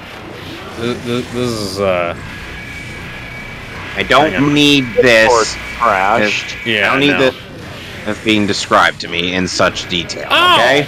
Well, you wouldn't have to worry anymore Oh! about that. Oh! Hang on, guys. This is based on a fucking Garth Ennis comic. This is a crossover with a Garth Ennis comic that was in 2008. You might want to explain to them what that means. Okay, so Garth Ennis is the guy who did The Boys and Preacher. Yep. He is same artist. Somehow, some fucking how, it managed to get turned into a franchise, an anthology comic, a bunch of web comics, spin-offs and things like that. And dear fucking god. So this is like an actual thing that was created by an actual I hesitate to use the word writer with regards to Garth Ennis in 2008 to 2010. So yeah, this is definitely after the Necromongers from Chronicles of Riddick. So yeah. And that was all I wanted to know. Also, you don't have to worry about being told any more than that, because after that, like, what, 2 other pages were finished, but then there was supposed to be a 4th that never went anywhere except for like a sketch, and then there's like one last log entry after showing some fan-made comic covers. Yeah, the last one was 2019. Yeah, there were some comic book covers that were supposed to imitate other cross comic book covers, but that was about it. I don't need to tell you in detail how horrific those are. She explained, basically she's quitting because people keep on asking them, when's the next page, when's the next page, when's the next page? And because of that, she outright stopped, which I think is a pussy move.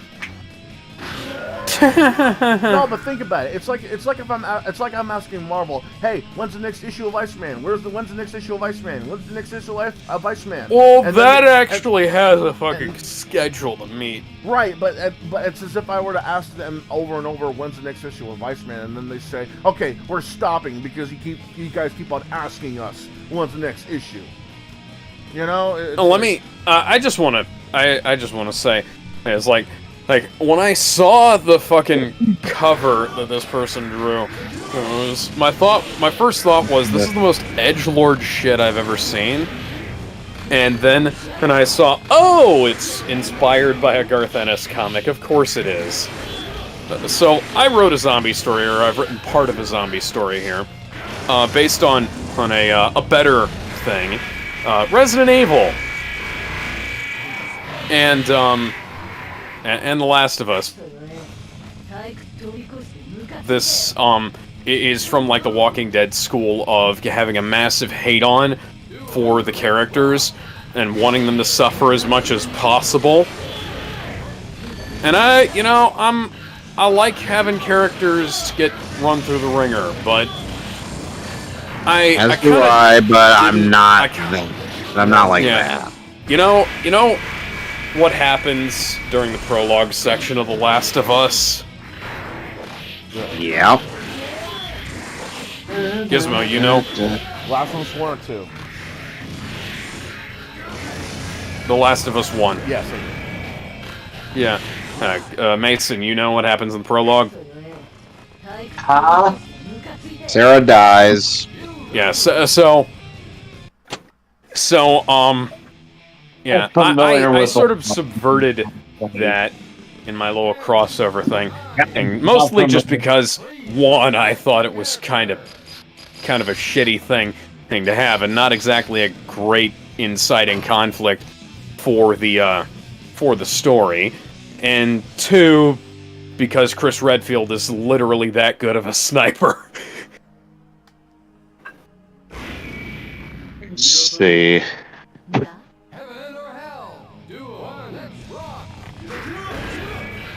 I think that, you know what? I think the blog is still there, but oh yeah, I checked it out. The blog is still there. All the stuff is still up. It's just, it's there, and it's... Is the last message still up there as to why he stopped? Horrendous. Huh? Is the last message still up there too as to why he quit? Oh yeah, everything's still up there. Yeah. And was I accurate when I say he stopped because people keep on asking him? Because that's genuinely what happened. I think so. Yeah. Oh,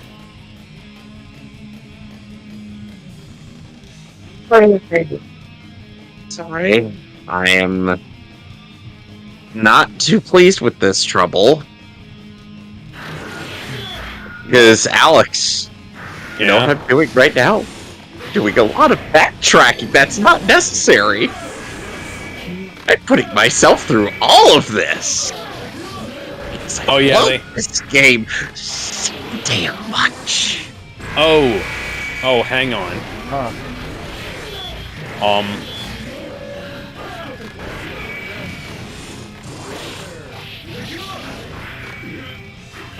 This was I'm sorry, I'm looking at this real quick.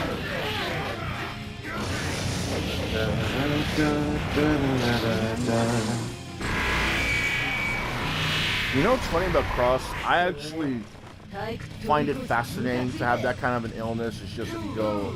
Well, it's a fascinating concept in terms of like something, but zombie stuff already did that better, and like Garth Ennis is a fucking weirdo when he's not on a leash. Like it's what's the word for it? It's the execution. Yeah. Well, hang on. I like the idea of a virus that actually that doesn't kill you, but it makes you go crazy. I like the idea of that. Like just beating the shit, like like fighting everybody, eating anything, doing literally anything to your heart's content, or just out of random. Hang on. I like the idea of that. That's also the Reavers from fucking Firefly. Well, I haven't seen that, so can't really say anything about that. Oh shit. I guess I know what my next pick is after Highlander. I know of its impact, and I know of its love of the community, but I haven't seen it. Oh yeah, so no. One of the major antagonist groups of the series is called the Reavers, and they're basically that. They've gone space crazy and eat, fight, kill, cannibalize, etc. I wonder if the cross disease is they're like... I wonder if the cross disease is on the... No, they're not the main thing. And we, Oh, okay. And they get, like, beaten the fuck out during Serenity. I was checking out the cross disease was added to the to the magnetic ferret database. No, it has not. Well, whatever. I think it'd be interesting. Anyways, let's see. I'm gonna go ahead and call it for the night, because it's running late for me, and I'm... As soon as I'm done with this trouble, I'll be calling it. Ooh, honestly, that gives me when I should... That gives me a tier list idea. Fictional diseases. Oh, fictional viruses. Fictional diseases might be better, because... I know the stream's not over yet, but I'm gonna go ahead and head out anyway for the night. You're fine, man. See ya. Have a good night. Unfortunately, I gotta go back to Far Outpost and wake up the fucking in general again, because of course I do. No, but for real, I think because of our conversation about cross, I think it'd be interesting to talk about fictional diseases and viruses as a tier list. Oh yeah. You know, like how would it compare to, let's say, the umbrella virus or something like that, or the T virus, etc. Yeah, stuff like that. The cutie pox. No, I'm kidding. Fictional diseases / viruses. There you go.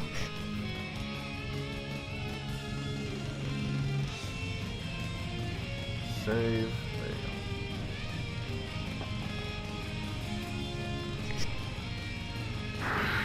you go. I wonder what's the thing that causes people to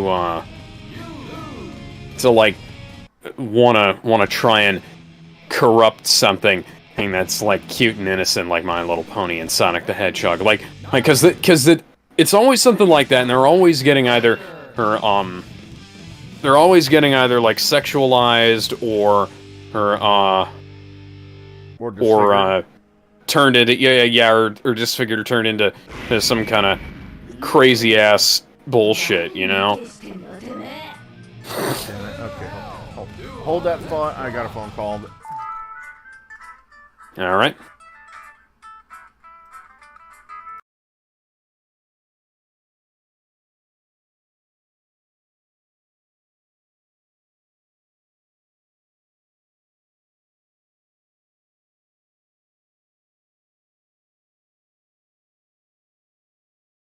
Wake up, you old fuck!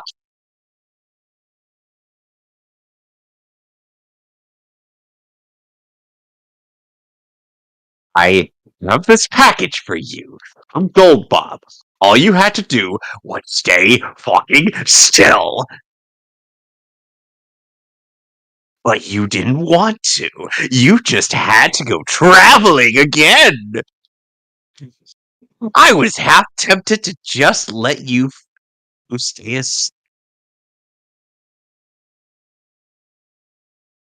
Oh yeah, the Saints Row reboot was free on the Epic Games Store.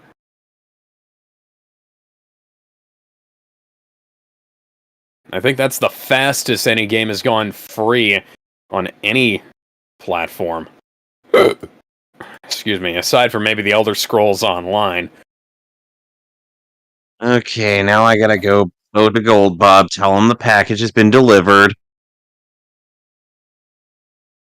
Finally end things. The only reason I'm avoiding those enemies is just because they won't give me much. Sure, I'll get coins, but I need experience points, man. You know what I mean, man? Yeah?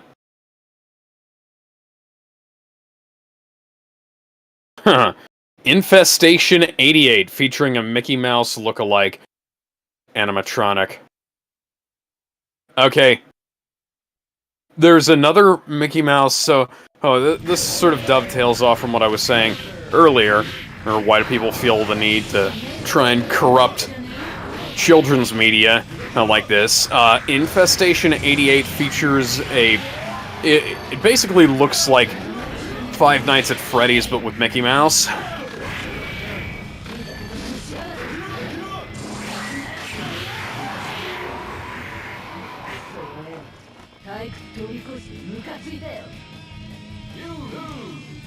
Yeah.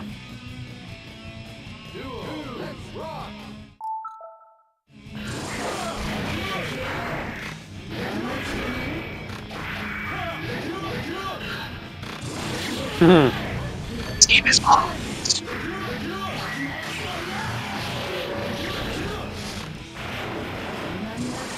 Oh man. See, this is a much better idea here. So I'm just gonna post this in the broadcast chat.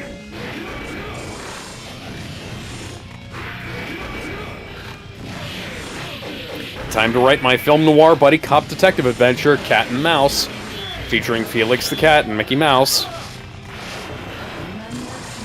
Alright, I'm gonna end things off for the night. So next time on Paper Mario the Thousand Year Door, we're gonna do the rest of the troubles, and we're gonna do a bit of the Pit of 100 Trials. So look forward to that. Alright, next meantime, time I'll be playing more Halo and attempting to not suck as much. And next Monday I will be doing more of the Super Mario of RPGs. So, Mario. see you then. Bye. Yahoo!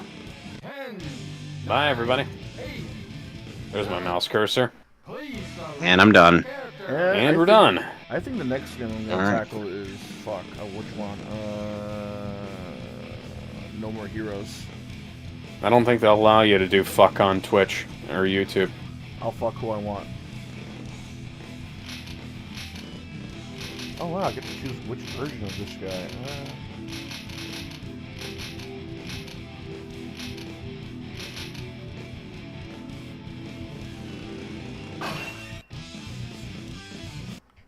No, but for real, I think we're just gonna play No More Heroes next stream. That's a good choice. With fighting games like the one I'm playing right now, I think it really depends how long I'm gonna stream it. Like, for example, I'm at the boss I know. Oh, Peter Pan is finally in the public domain. He has been for a while. So does that mean we get to view the Disney movie? No, the movie is still copyrighted by Disney, but the original J.M. Barrie Peter Pan is in the public domain.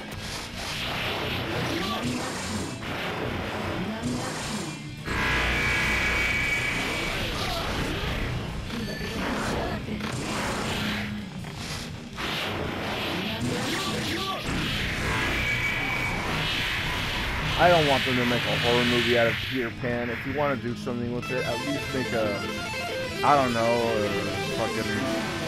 an action comedy with romance sprinkled in. I don't know. Gizmo, I hesitate to inform you of this. They already did. It was called Peter Pan and Wendy. A high school drama, then. I don't know. No, the horror movie.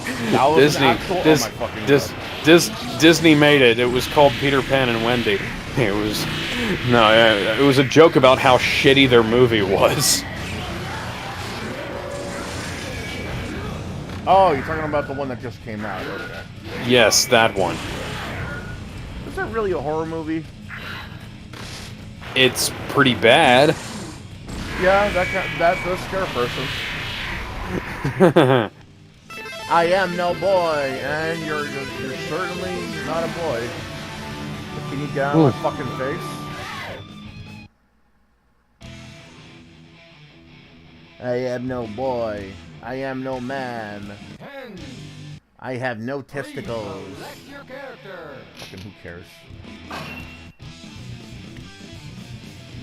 By the way, Alex, one thing I know you'll really like is when in Samurai Jack Season 3 they're gonna end up revealing the lore behind why Jack's father knows so much about Aku.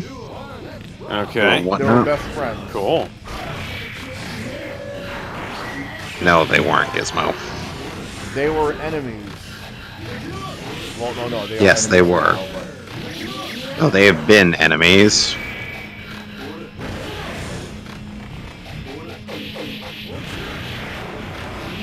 By the way, Alex did the intro of the Samurai Jack X show.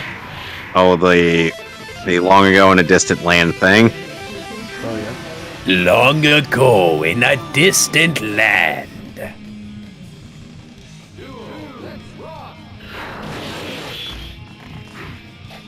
Apparently, people have been treating Peter Pan as though it was in the public domain for a while now. Yeah.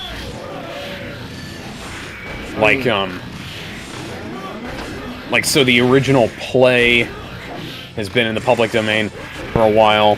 The UK copyright on the books expired in 1987, but was revived in 95. Thanks to the EU. I mean, we think Peter Pan, I think British. Yeah. But the United States, in the United States, the copyright expired this year. At the start of this year. Although Disney has essentially been treating Peter Pan as though it was in the public domain for a while by publishing the Peter and the Starcatchers books.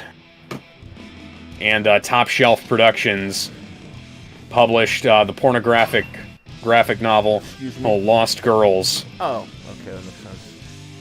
Yeah. Which is a sexually explicit, a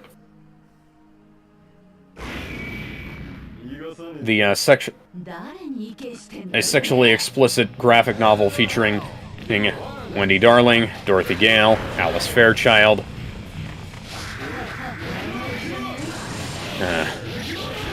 Hang on. Okay, so Wendy Darling. Wendy's sexual escapades begin when she meets a homeless teenage boy named Peter and his sister Annabelle in Kensington Gardens. Peter follows Wendy and her brothers home and teaches them sexual games, and the siblings begin regular meetings with Peter and his group of homeless boys in the park for sex. These encounters are watched by the captain, a co-worker of Wendy's father, who later hires Peter as a male prostitute and brutally rapes Annabelle. Oh my god. Why does this sound like a bad hentai? He attacks Wendy. This is written by Alan Moore, of all fucking people. Of course, it's written by Alan Moore. Yeah. Guy used to be a good writer, but now he's a massive tool. Yeah. He attacks By the way, and escapes by confronting him with his fear of aging. She only sees Peter once more hustling on the street. She marries the much older Harold Potter.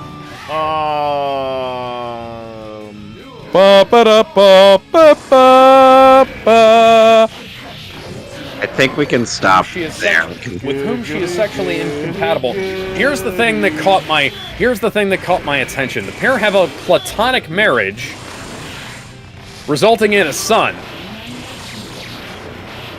That's not the definition of the word platonic. What? Definitions, words, do they mean things? I don't know. Fucking magnets, how do they work? She is sexually incompatible with Harry Potter. Oh my god. But they have a platonic marriage resulting in a son. Those are three completely contradictory statements here. Yep. We're best friends. Let's get married. Something doesn't belong.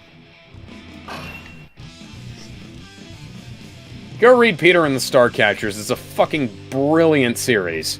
Go watch the Adventures of Peter Pan on Fox. That's better. Yeah, Starcatchers, Peter and the Shadow Thieves, Peter and the Secret of Rundoon, Peter and the Sword of Mercy, and The Bridge to Neverland. Some of the greatest children's fantasy books ever written by Dave Barry and Ridley Pearson. Two amazingly, incredibly funny authors. Okay, so... They were supposed to... Oh yeah, Disney has been working on a 3D animated adaptation of Peter and the Starcatchers for nearly 20 years now. How about stop? How about don't? A musical version debuted at La Jolla Playhouse as part of an arrangement with Disney. It was off-Broadway in 2011, debuted on Broadway in 2012. Apparently, Gary Ross, who directed The Hunger Games, is supposed to be working on a live-action version of Peter and the Starcatchers, but that was over 10 years ago.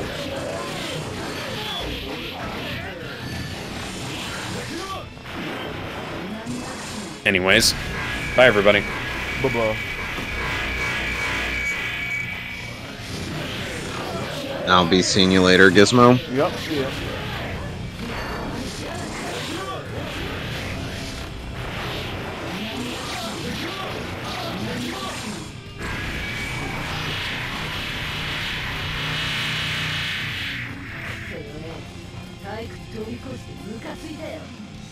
You lose!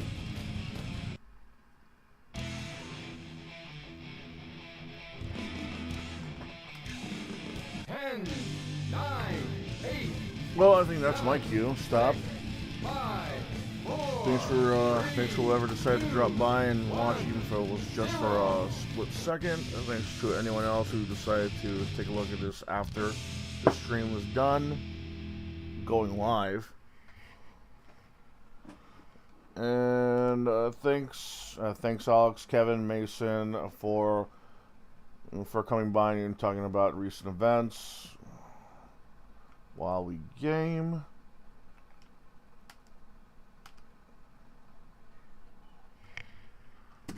Gonna leave this here because there's no way I'm gonna be Ino in a matter of time. So maybe I'll practice outside of stream. I don't know, because I don't like the fact that I'm skipping bosses and skipping games because I can't even beat the first couple characters, or because I just can't beat the boss in general. So with that, the next game I'm gonna stream is, let's see what I got here. Well, I did say No More Heroes, so I'm just gonna stick to that. Next time you see me streaming, I'm gonna be streaming No More Heroes on the Wii. Excuse me. So with that being said, I'll see you guys next time. Take care. I'll see you all in the near future. Peace.